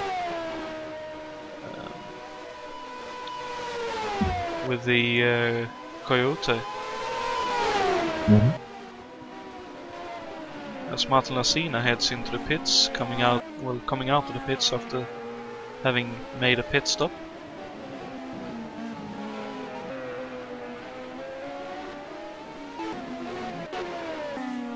And now Grant has lost some ground for whatever reason. Maybe his tires are already shot, but he's now 4.4 seconds behind Jakob, whereas he was only 3 something behind the lap before. His last lap has been, about 7 of a second slower than the one before, the previous one.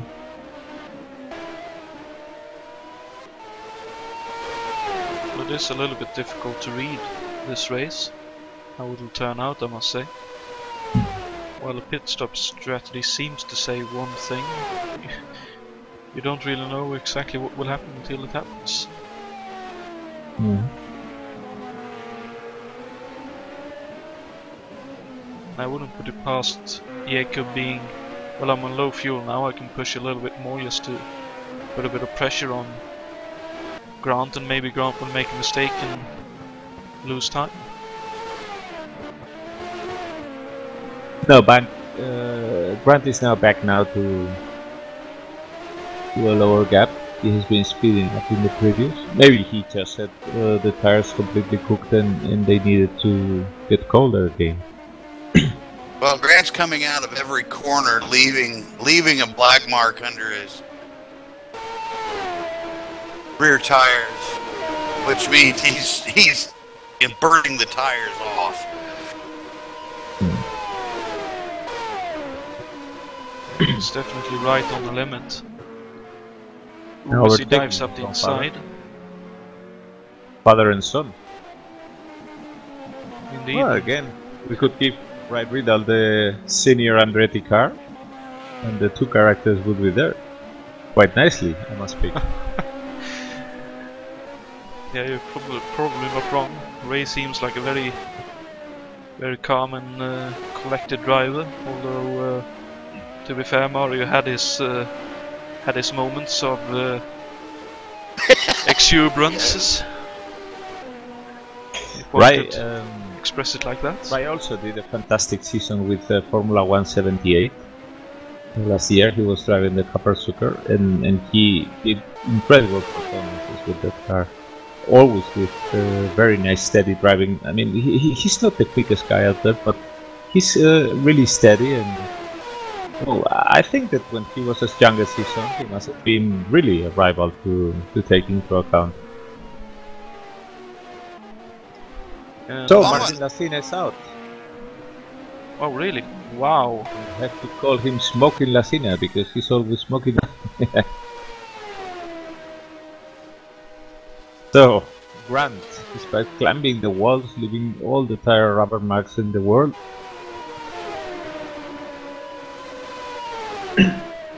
Well, if you look back overhead, and this is like a lot of other things, they always say that to find your fastest lap was your most boring lap. The one where you feel like you didn't get everything. But at the same time, just compare the styles today between Grant and Jacob. Jacob, you could fall asleep watching him drive around this track. Yeah, that's what making his tires last 35 laps. But he's in the lead, and he's obviously not using the fuel or the equipment. And not much slower than Grant. No, he's not. That's sort of my point. It's the guy that is. It's calling. probably He's doing it scientifically. Grant's putting on a magic show, running around here. Smoke here and some black smoke here. Look like a burnt engine.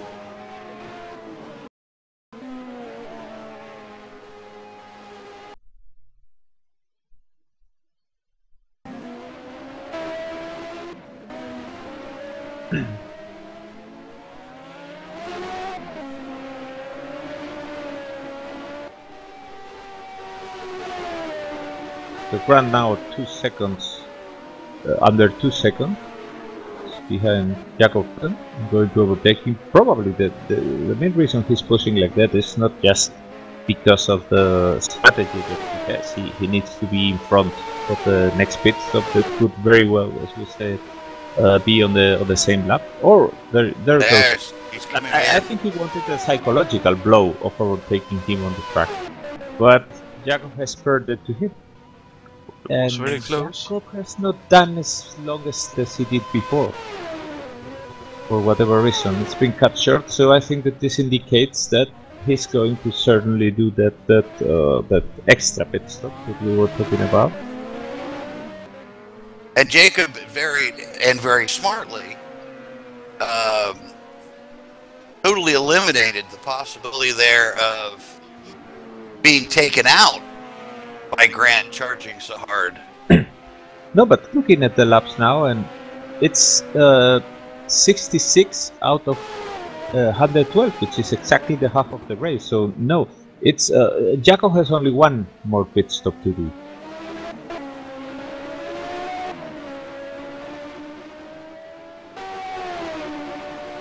Yes. Yes. I hope it's not about turbo. No, it's just having a bit of internet issues. Sorry to the guys watching here. Trying to do. I think I've solved it, but apologies for the slight interruptions in the last couple of minutes.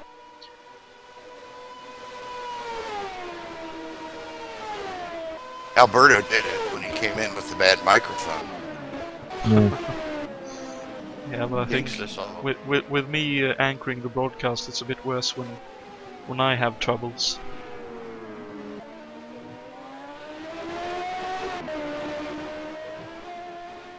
I'll be back in a moment.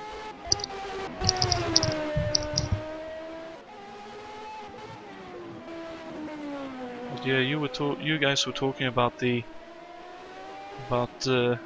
psychological bit that Grant wanted, but I think Jacob got the psychological bit down instead because he was able to pit before Grant was able to pass him, right? Completely. Yes, he came in with the lead and didn't give Grant the opportunity of actually feeling himself going by Jacob, so yeah.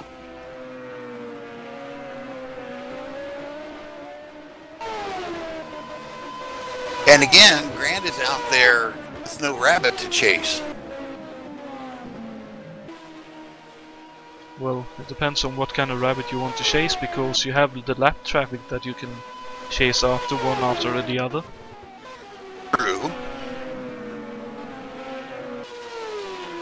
But it wasn't the head-to-head duel that I think Grant was pushing for.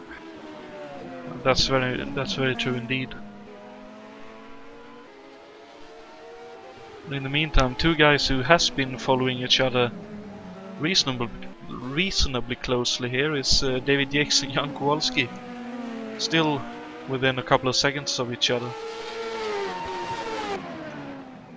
It looks like in the last lap or so they've closed into one another.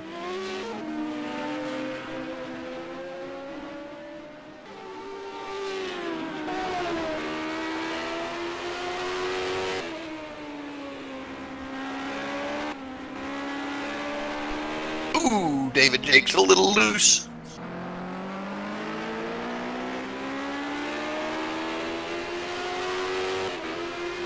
Yep, and that's probably where the answer is to why David Yates is going a little bit slower in the last couple of laps. His tires are probably starting to go a little bit.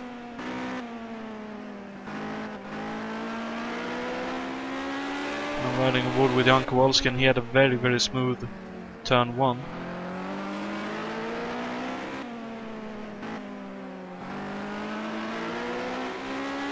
From what I could see. Yeah, David Jakes is managing older tires, it seems, not being overly aggressive. That's letting Jan get into him, or pull up to him, but ooh, little sideways there for Jakes. Yeah, that looked very close indeed. David has a knack certainly for open wheelers. We had the race with the Porsches the other day at the International Simracing organization, the sister web, and he was there. He was driving very well, is the case, but the knack he has with the open wheelers is incredible. He has proven it in the Formula 1 Championship, which he walked away with, and he even had the luxury of putting one of the quickest cars that he had at the beginning, which speaks volumes about his sportsmanship. But he has always been there in the fight, and he has always been driving very steady and fantastically. And if you ever want to listen to, this will be a little out, you guys on the other side of the pond, it would be a little bit late in your time zone, but sometimes I have come in the evening or in the late afternoon and listened to him coach Jason Finch in the Formula 1 cars. And if you take notes, you can write a textbook. He is very well versed. And yet he tried to help. And yet he tried to help me for Suzuka, coaching me, and I crashed. You're hopeless, Jonatan. Yeah, I am. At least in open wheelers. If I could probably coach him in tin tops instead. It's true. At least the touring car legends tin tops. Those I could probably drive in my sleep, considering how many laps I've done in each and every one of those cars. Those were fantastic cars, the touring cars. Oh, Grant Riddall, DNF. Whoa! Oh, what? Are you serious? I'm looking at the So scoring serial right now.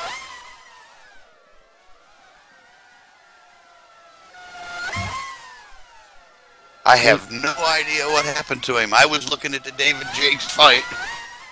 Same here. Goodness gracious me. And no replay to be had as either by the looks of things. Wow.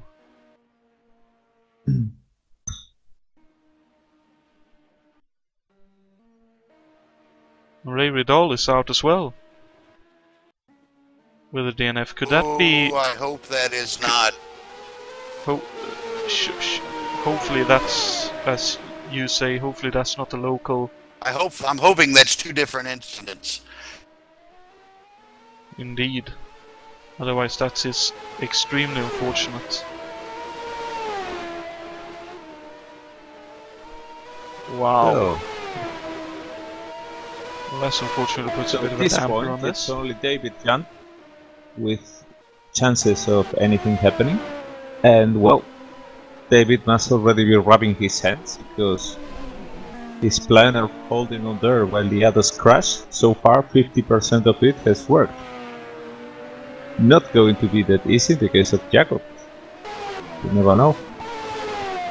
In these cars and in this track, it's possibly the worst place to gamble with the championship. Yunt is off in the grass a little bit, but he's still right behind Fredrickson. Is he a lap down? He is indeed a lap down. Due to his, from what it But looked he's like, at speeding least up because, slight damage. Considering how things are unfolding, he clearly wants his lap back from Jacob Fredrickson just in case. Indeed. I'll be curious to see what Fredrickson's lap times become. He knows he has a lap and a few yards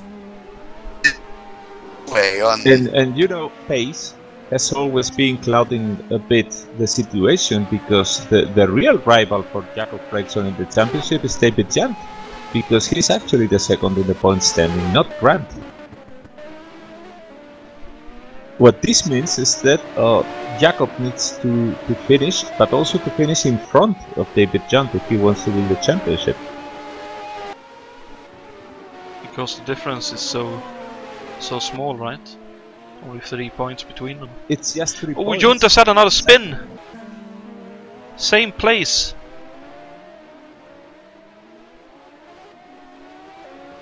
He's pushing it as hard as he can. Let's see what happens. That doesn't write him off. And now he's fighting for the position with Eves? No, he's a lap down on Eves. Yes. Yeah, but Eves obviously doesn't want to interfere in the championship fight. Well, he goes up the inside and chops off David Junt so that he doesn't have a run on the coming out of turn 1. David Jan doesn't want to be another lapman. No, another lapman because he had unlapped himself for a moment. Also, Eves is now only 9 seconds behind Jacob. Do we have another witness team? No. Well, I believe both of them will have at least one more stop to go. I'm going to have a look at David Jan's stops. So his last stop has been in lap 65. He's on the same sticky as Jacob. Because he pit in lap P3 and in lap 65. Not in the 66, that is exactly 50% of the race. Almost there.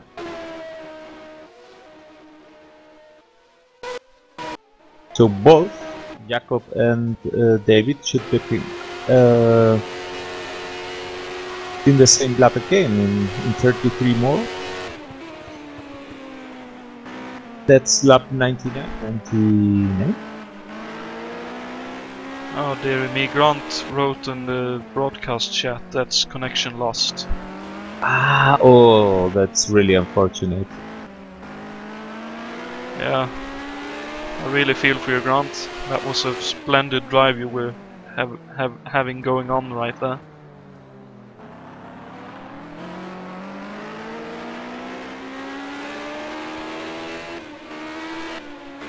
But that is what you would put down as a mechanical failure in real life racing,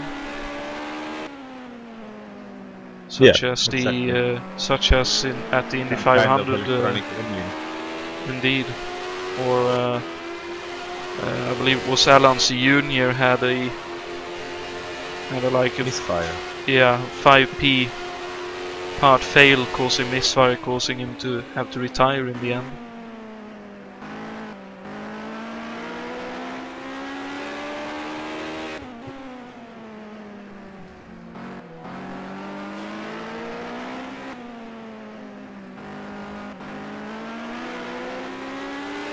Yeah, it'll be interesting to see if Jacob can keep his head in the race, because if he starts thinking about I might become the champion, if he has had those aspirations early in the championship, then that may cause him to do more mistakes and maybe even retire. Yeah, this is one of those difficult situations where you're alone on your own on the front, and it's so tempting to go that bit slower just to be more careful, but in the end it results in you making errors.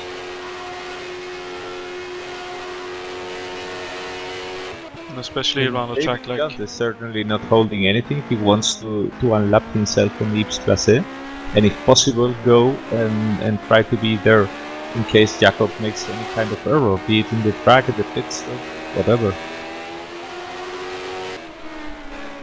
It's the old rhythm cliche. They think you're being safer, but then you've changed all your timing and all your marks. Yes, and they say one of the marks of the greatest drivers is their ability to do very, very hard changes of rhythm, and that without losing concentration or without making errors. Yes, David Young's not putting on a Grant Radal show.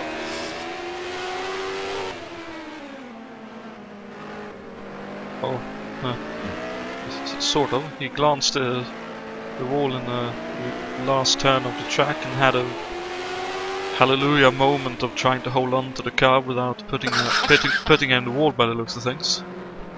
And it seems that David Jacks was able to overtake Jan Kowalski at some point. But Jan is back with the vengeance, and David was just in the grass a moment ago. But these two wheels. Kowalski is closing on him and wants his possession back.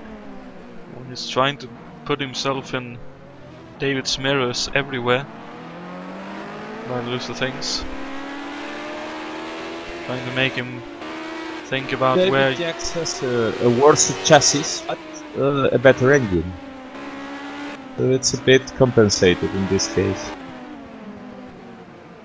Oh, big lockup for Jakes there, going into the second to last turn. As you mentioned, that engine really comes into its own on this start-finish run. Of course, it also depends on the push setting that you are running. Oh! Oh, what a save! Nicely done, David. That's. David would tell you that wasn't a save. Drifting an IndyCar. That's doing a David. You remember David Junt in the first round, Scott, at Phoenix? Yes. That looked very similar to that one. I think I also did one that was looking very bad in an oval, and yet I said it. I remember you calling it in the broadcast. Not sure what it was, but with the Penske sideways completely. That's definitely possible. Maybe at Phoenix as well. I must confess that I don't quite remember where or when it was. Oh! That was one of those drives, actually, with the team that Jakes is driving for now. That's when Fitch was trying to dive bomb under Alberto. I had my best opportunity back in Nazareth, and, well, that like there with the lap cars. There was, I'm talking about this because there was a second following Jakob, and I had something for him, but in the end, well. Oh, Yunt's out! Oh wow! Well, that's the championship sealed. Oh, he crashed out really hard there, lost a wheel. For whatever reason Jakob sees, this is something that Jun will regret all his life. Oh, that's... I believe so that's we have a champion, actually, because even if Jakob doesn't finish this race, he's mathematically champion with this situation. Indeed. So big congratulations to you. We have to watch now what happens between Kowalski and David Jacks, and if Yves Placé is able to challenge Jakob for the victory. Indeed, and I believe this may be David Yunt joining us now. It is. Bad luck, David. Bad luck. Oh, just me. I wobbled and then I lost it instead of hit brakes. I should have just hit the brakes and then kept going, because I would have at least like... Well, you have finished in the championship, because for the three of you that were contending, this leaves things as they were, but already first. I mean, Jakob is champion. At the moment you have quit, Jakob is champion. You are sub-champion, which is a fantastic result also for you. And Grant is third in the championship. Yeah, well, it's just... I went a bit longer and got the points, but other than that, I think he both had a disconnect at the same time, so I guess that's bad luck, but... I don't know, I made too many mistakes, spun like twice. Yves had a great pace, couldn't follow both of them, and then I just spun like twice, and at that stage just wanted to finish top 5, and well, it was top 3, but I don't know, I really lost the car there at the fast right-hander, but oh well, I'm already congratulating Jakob Fredriksson to a great championship. It looked as if when you saw that Grant Riddle was out, you suddenly wanted to speed up again and to maybe try to put pressure on Jakob in whatever way was possible to get past Yves and all that, right? After 2 laps, like saving fuel, I was like most of the time boost 1 because I was not bad, not too slow, thought like I just wanted to go longer.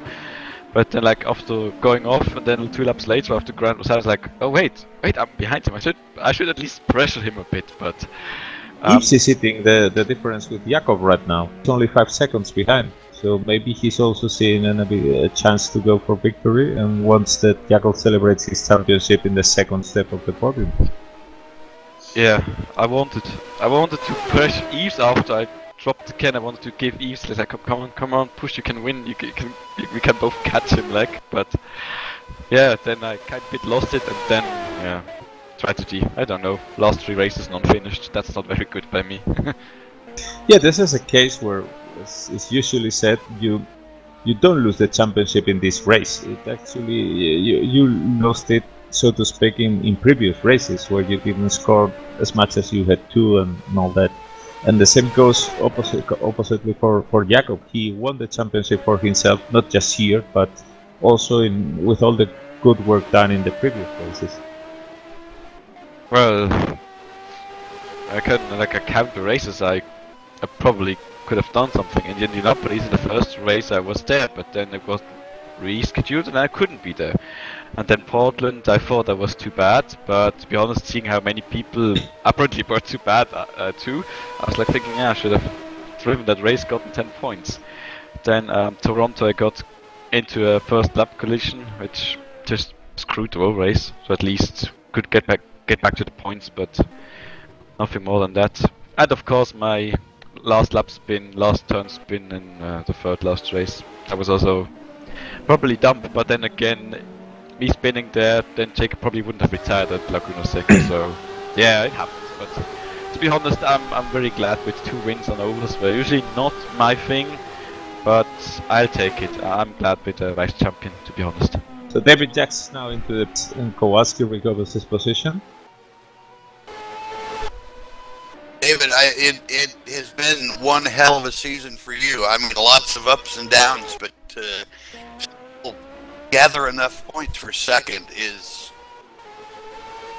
that is the true mark of series racing. This You've looks done like an a very excellent low pit job. stop for David Yax. Is it? I don't know. It's like 16 seconds usually. Yeah, maybe. Maybe Emerson was asking for refreshment.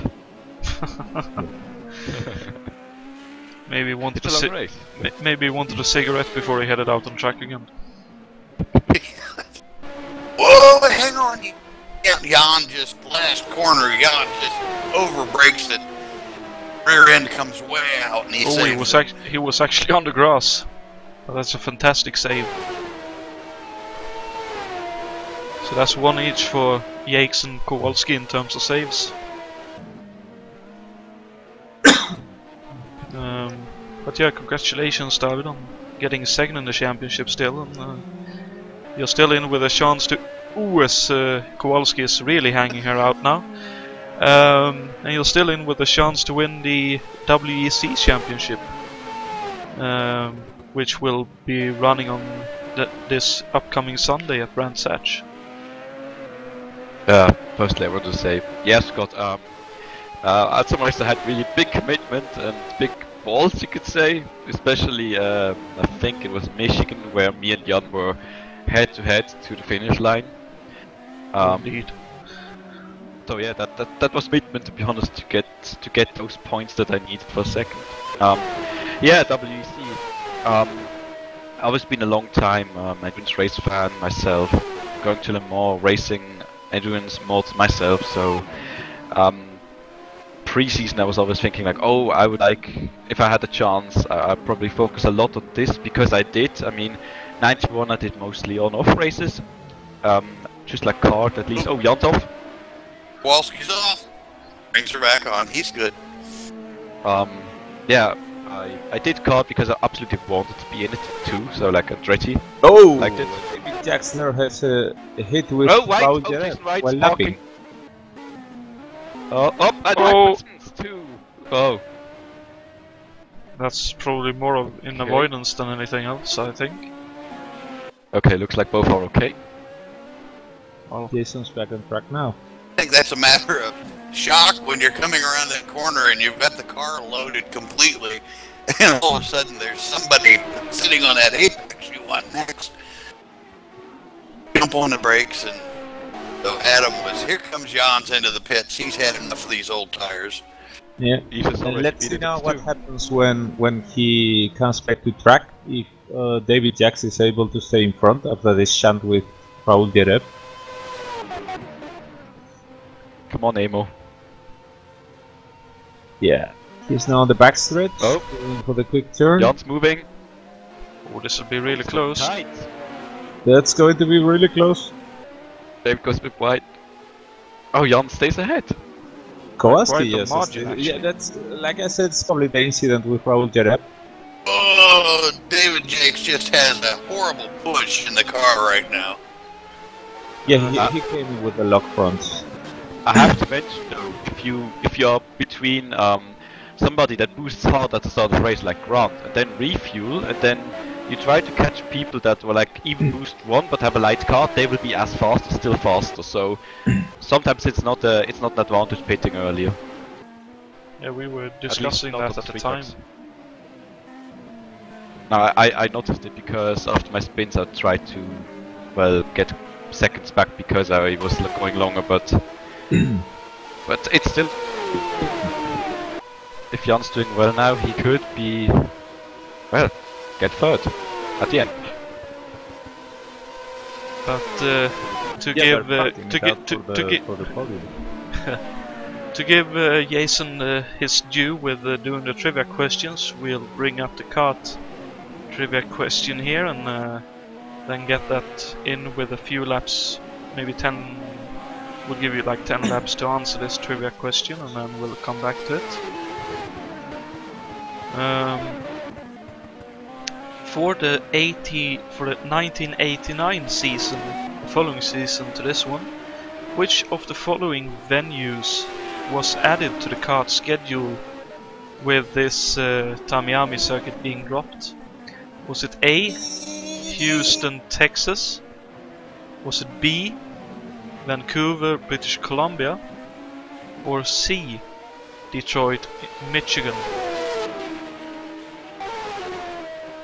I have to say I got that wrong when I answered the question earlier, but we'll let that one be there for a few laps. I think it was Detroit. I would have said used. I think it ended up gonna be wrong.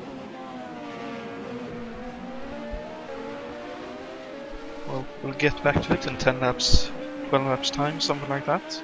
We'll have like 10 Jacob laps to go. Fredrickson is finally got through the battle between Jakes and Kowalski. At least he's around both of them. It's not so much of a battle now, but To be honest, if I was Jacob, I wouldn't really want to medal. I mean, he's got to be champion. He's just got a win to lose, but then again, if they're fighting. Well, if he was a real gentleman, I'd say he'd give Eves the win.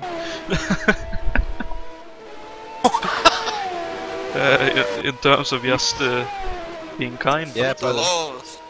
Jacob will pit for that because Eve is 30 seconds behind him because he pitched himself, and looking how long Jacob can go, he's probably not gonna fill up, so he's gonna reach on quite a bit ahead of him.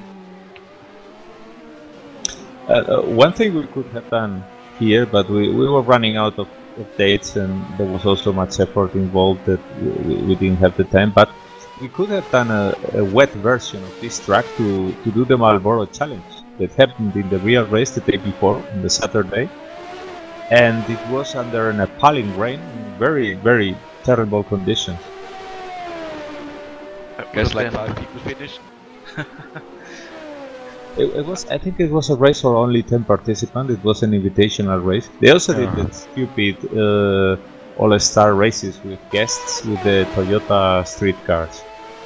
I think it was the Toyota, the shitboxes. They were crashing those things all around the circuit. Most of them didn't finish the race, I think. Yeah, did they finish the race with street cars, like after turn 1 lap, 10 car pileup or something? Toronto, wasn't it? Like if one of the individuals was a NASCAR driver, he just out like NASCAR and crashed turn 1. Probably. Um, Back then it was the Dale Earnhardts and the like. Oh, come on. I think the invitation, was that the race won by Michael? Was that the regular race? What, Michael Jackson? No, my driver, Michael Andretti. Oh, you mean the IROC cars? No, in the No, I invitational was talking about the Toyota street cars race for stars and famous people that they did. There was also the Marlboro Challenge, and yeah, the Marlboro, I think it was won by Michael Andretti. Jacob Pitts. Cruz, come on, Jacob. I was just thinking he was not going to pit because he's severely short shifting. Well, he may take the penalty now of doing a splash and dash, and yeah, it looks like a quick stop. Yes. Yes, it is. That's about half a tank of fuel put into the car, approximately.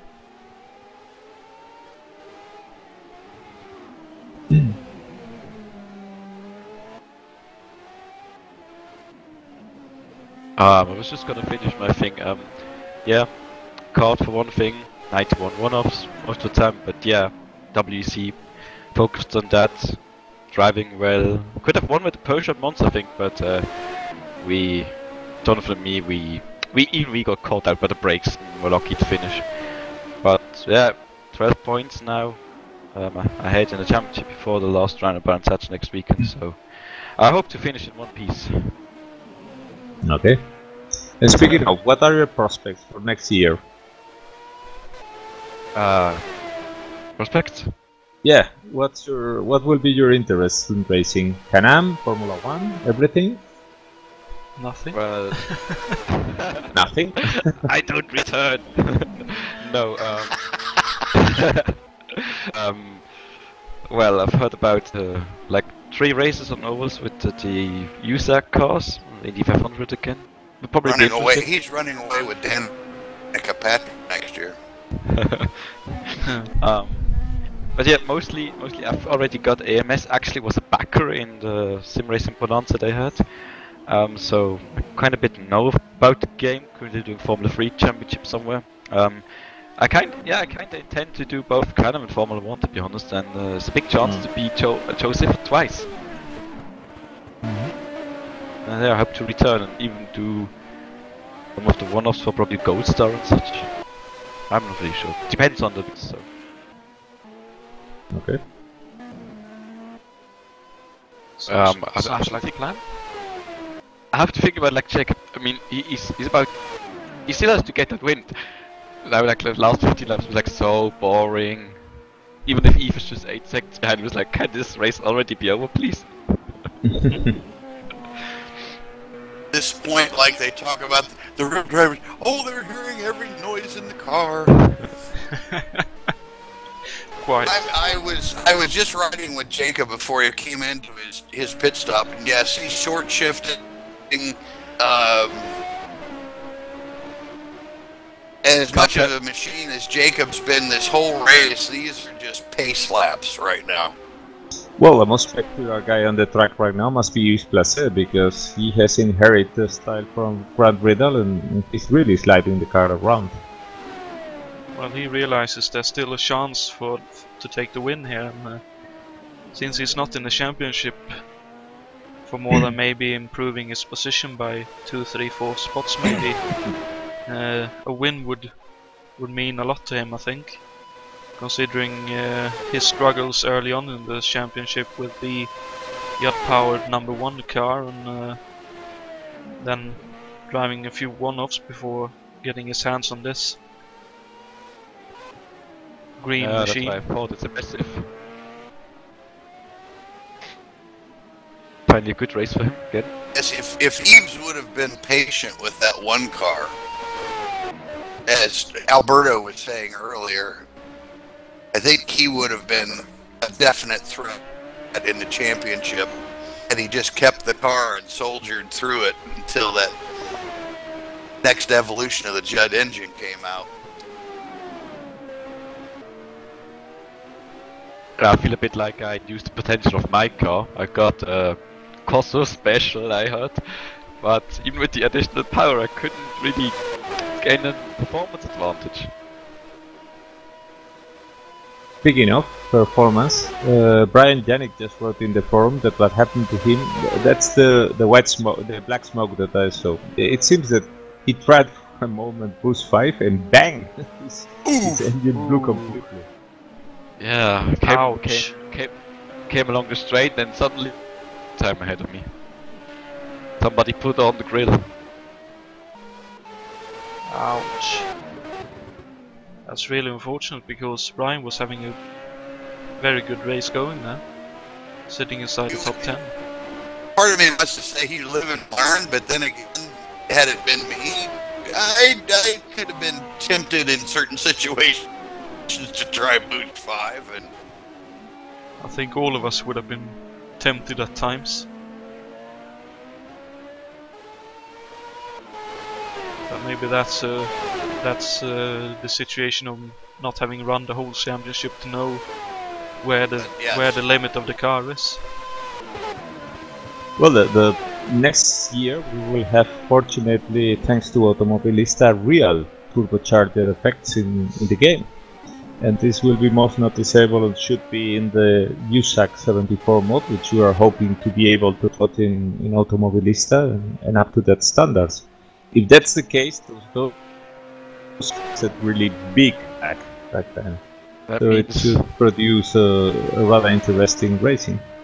That means the aliens will be even better, and the not better not say that.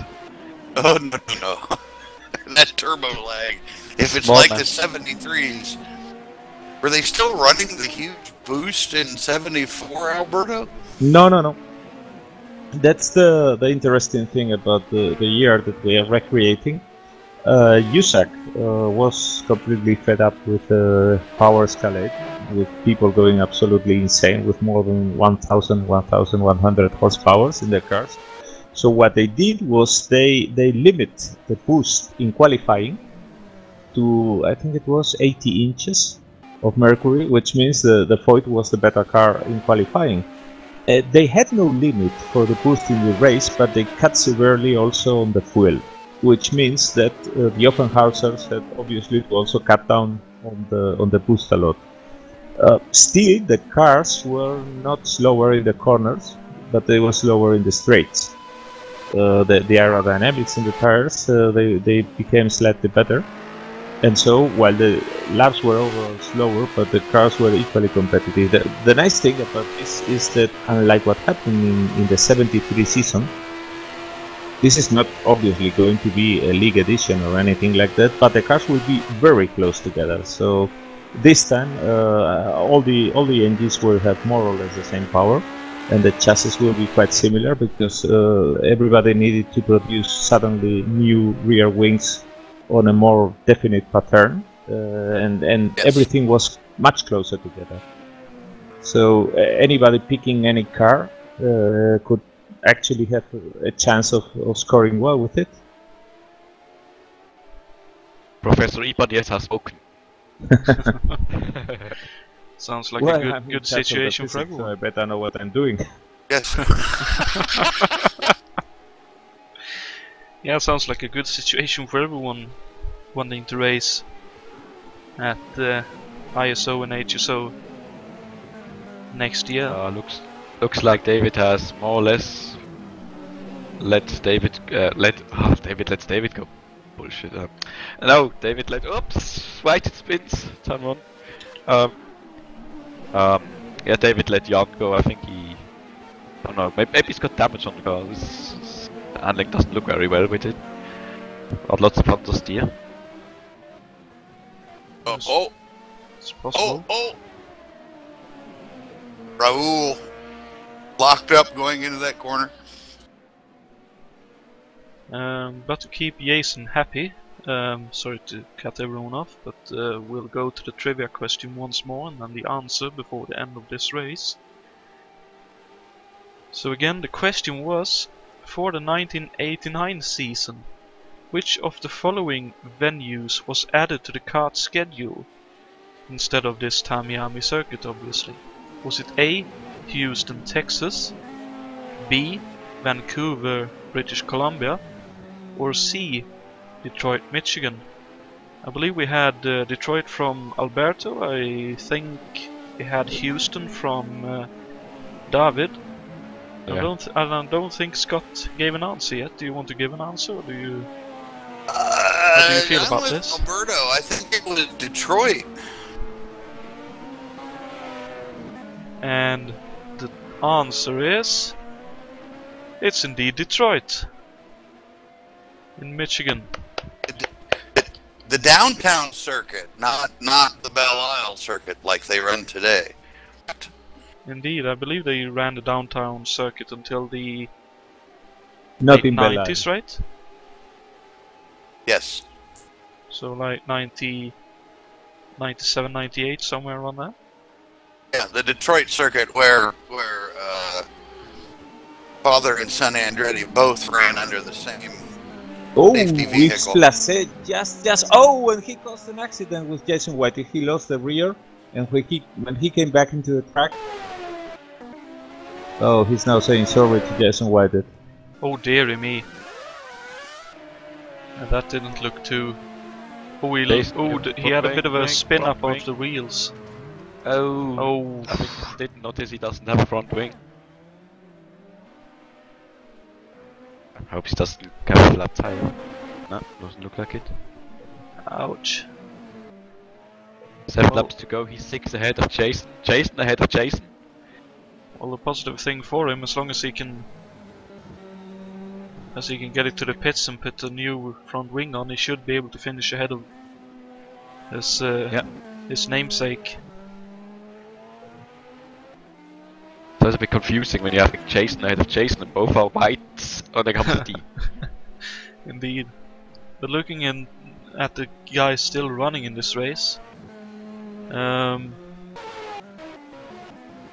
we do have, of course, Yves Placé in second, having had that moment. But apart from that, he's had a very, well, looks like things very clean race and had some very good speed here tonight. Looks like he'll cap it off with a second place, which I think he'll be very happy with. I've just seen that Jason's car, the Machinist Union car, I think. There's Autopop's commercial on it. Okay, never heard about something like a Autopop. Just a popsicle. Yeah, I guess as much, but So we're now about under otters. 10 cars in the race, only 9. Indeed. Running third is Jan Kowalski, another one who's had, well, a bit more of a hectic race, but kept it clean and well, relatively clean. We saw him off a couple of times on the grass, but other than that, no major mistakes. And after winning the F191 race at Adelaide last weekend, it looks like he'll get another podium, for a back-to-back podium at HSO, which he'll be happy with, I think. Hey, I'll get in trouble for this by absolute no stretch of the imagination, but I'd give, but I mean this with all respect, I give Jason White, he should get the Press On Regardless trophy for the series.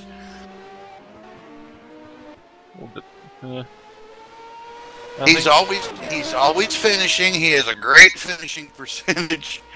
I do appreciate his persistence.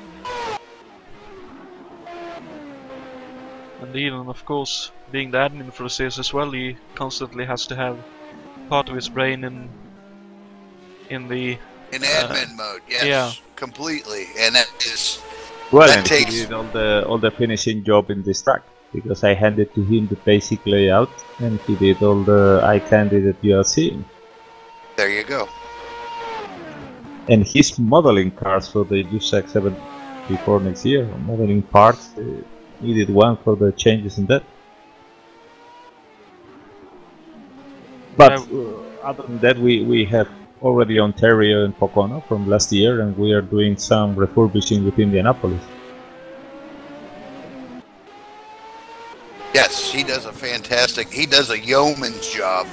Absolutely works his butt off for all of these series, and if not from admin or driving and or communicating or commentating, but he is still on the track and still circulating, and he'll be rewarded with at least a 9th place. Hats off to him, yes. Yeah, that's a top 10, which he appreciates. The only thing is, I'm not sure by the number of laps if that will score or not. Ah, there White is moving again. I was like thinking he's so done with it, he's gonna wait until Jacob is on his last lap, but he's leaving the pits there. Ahead of Mr. White. Oh, as White locks up going into turn 1, that looked a little bit scary. He even makes a slight contact with the wall. He probably has also damage in the car. Yeah, he probably hit the tire wall when he went off in the chicane a handful of laps ago. No, but that's when he had problems with Yves Placé. Did we say? Ah, sorry, you're talking about Jason White, of course. Yeah. Whitehead, yes. My apologies. But that's another very. We need to give one of those guys a nickname next year. Admin. Either Jay or Jake or something, because Jason White, it's like, ah. Well, we'll call one of them admin and another one Jason, I suppose. Would be the easiest. And you, Jonathan, we just call you Johnny Aces. that or Page, Paul Page. Well, there you go. As Jason likes to point out, that I'm HSO. You don't want Bobby Unser? That would technically work as well. Actually, Jason White, we should rename him Sam Posey. With the information he comes, because I'll bet you money Sam Posey knew what floorball was at the start of the race. Sam Posey. Well, at least we have one. At least we have one. He would have said something to the effect, "Look, when I was young in university, I played floorball a lot." It's good that you mentioned it, Bobby, because I was champion at the university in floorball. Oh, Sam, you're wrong. Well, in the while we've been chatting away here, it looks like Jacob is on his final lap here, going through He's going to collect the win. Only Grant will likely have deprived him of the quickest lap, but other than that, He's just taking it easy. 40 seconds down now.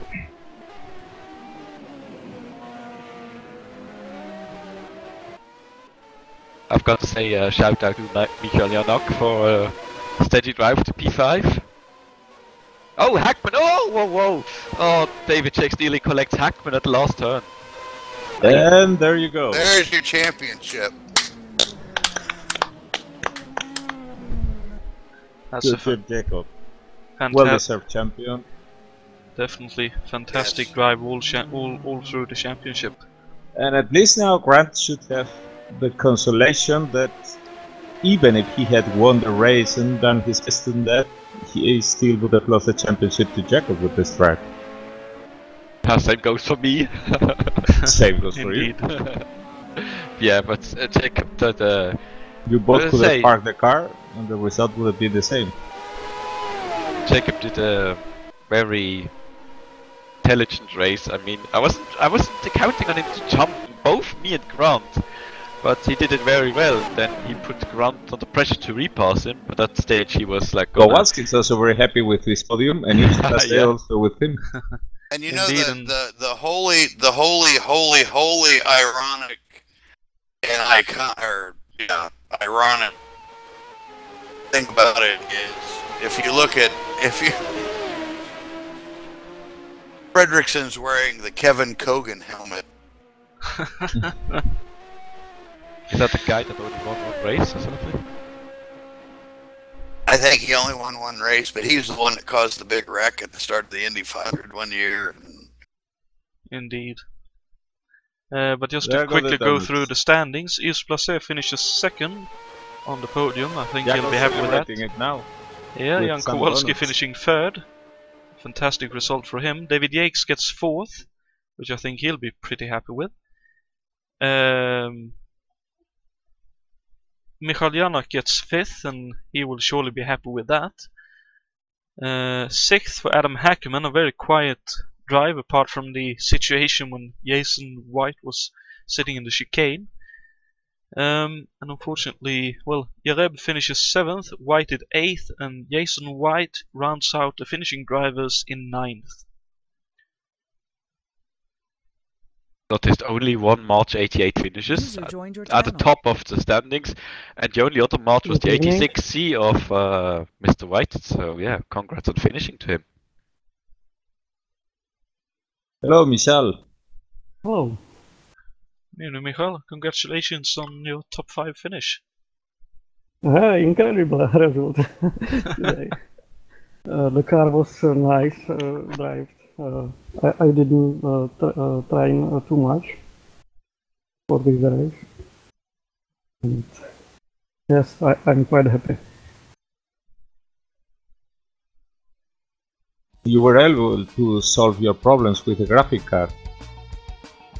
I am problems in Automobilista only. In Automobilista, okay. Not in R Factor. No, R Factor is super. Oh, interesting.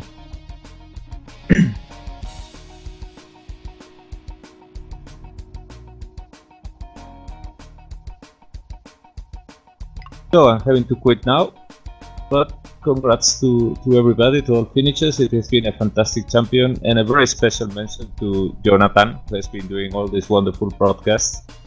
Many thanks. Thank you yourself, and thank you for joining me and for creating the mods and tracks that we got to race in this championship, because it's been a blast broadcasting them, and a real a real joy for the eyes to watch in general. I hope that next year you have fun broadcasting something else. So I think that you will at least be driving Formula 1. I'll certainly give the cars a try, and we'll see what happens. If I find a car I like, but we can't sign you up. Broadcasting the Crown if you still don't like the ovals. Yeah, probably will be broadcasting those. There's nothing saying that I can't do that. And since I have had a whole year of practice now, I might actually do a good job at it. You certainly will. So, bye bye from me, guys. Take care. Take care. Bye-bye, Good night, Alberto. Alberto. User disconnected from your channel. Gotta say, my thanks to for making this championship possible. It's a really great car to drive. I always felt it's been really awesome to drive this car, also for the tracks. And I've got to say, this track I mixed it up with, I think, Belle Isle Detroit, because the front stretch with the kink and the first turn was very similar to that race later on. But yeah, I had big fun driving the championship, so my thanks go to admins and everyone involved. This track was very nice, good rhythm. No too much slow down. Well, and congratulations to both of you guys. A great race today. Thank you. And a great effort overall during the whole championship from both of you. Yeah, for my part, already said before the end of the race that how well Michael did at the end of the, or at least said at the end of the race that he's doing very well to come through, finish 5th, when other people that usually did very quick lap times, just like me, crashed out of the race. I did my best lap at the end. I pushed hard through all the race. Because when I slow, when I think this will be better to finish, I started to make some small mistakes, so I go faster than at the end. That's a fair call, and yeah, with the championship, it wasn't a bit of a anticlimactic finish to it in some ways, but it's been a great joy broadcasting this, and yeah, Scott, maybe you want to put in a few final words for this championship, or thoughts? I think it was. What?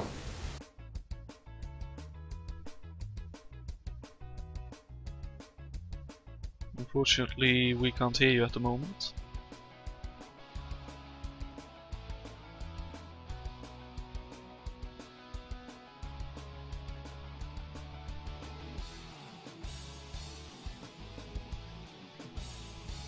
User in your channel timed out. Ah, so that's some connection issues. We'll keep the broadcast going until Scott gets to say his thoughts on the championship. But, yeah, maybe you two would like to share your thoughts, if you have any more thoughts about the championship, the cars, the tracks, anything in regards to the series.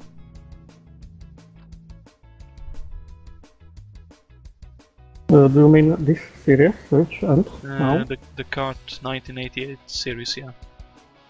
The cars was quite good for handling and the feeling of the force feedback and what the car is doing when started slide is catchable nicely, and the feeling of the car is so real.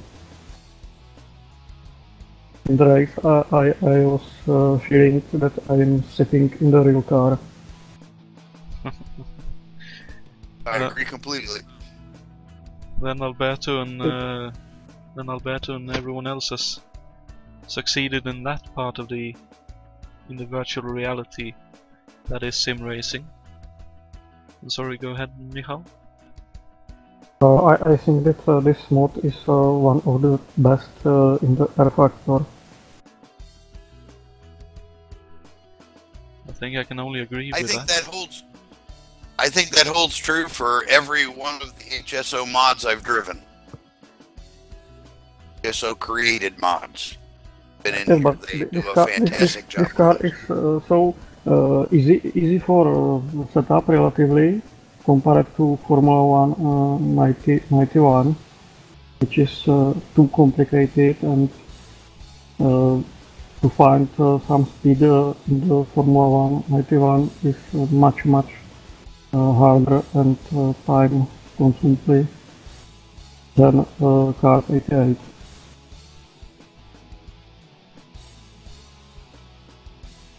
Jonathan, I want to thank you for letting me ride along with you in the broadcasts.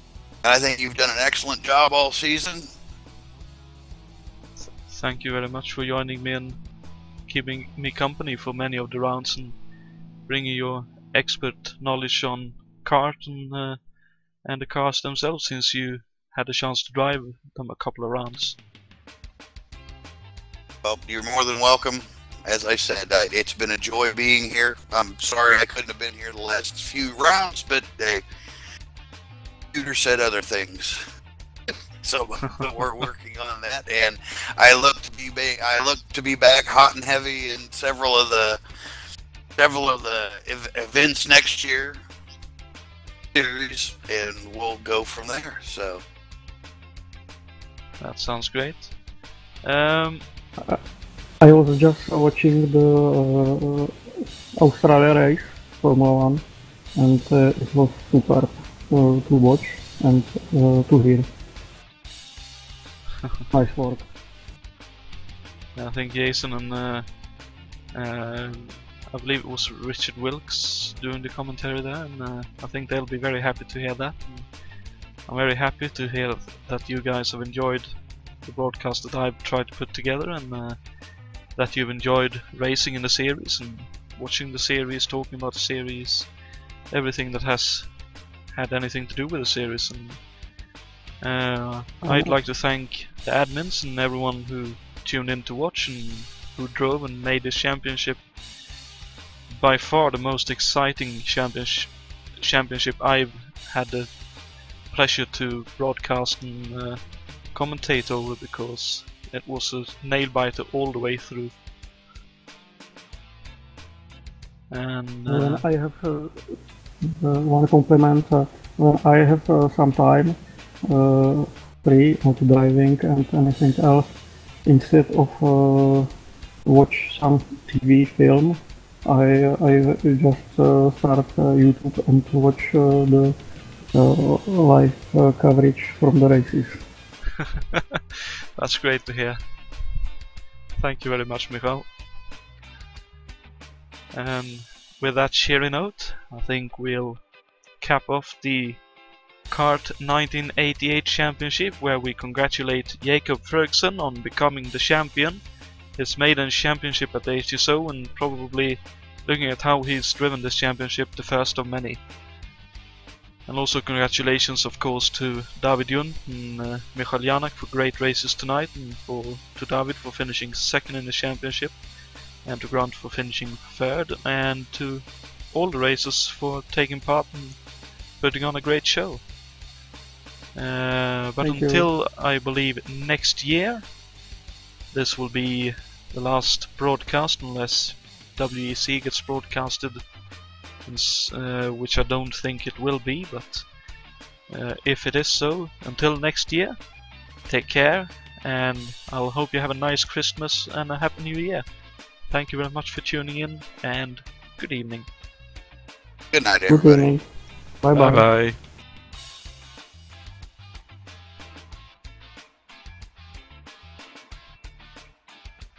User disconnected from your channel.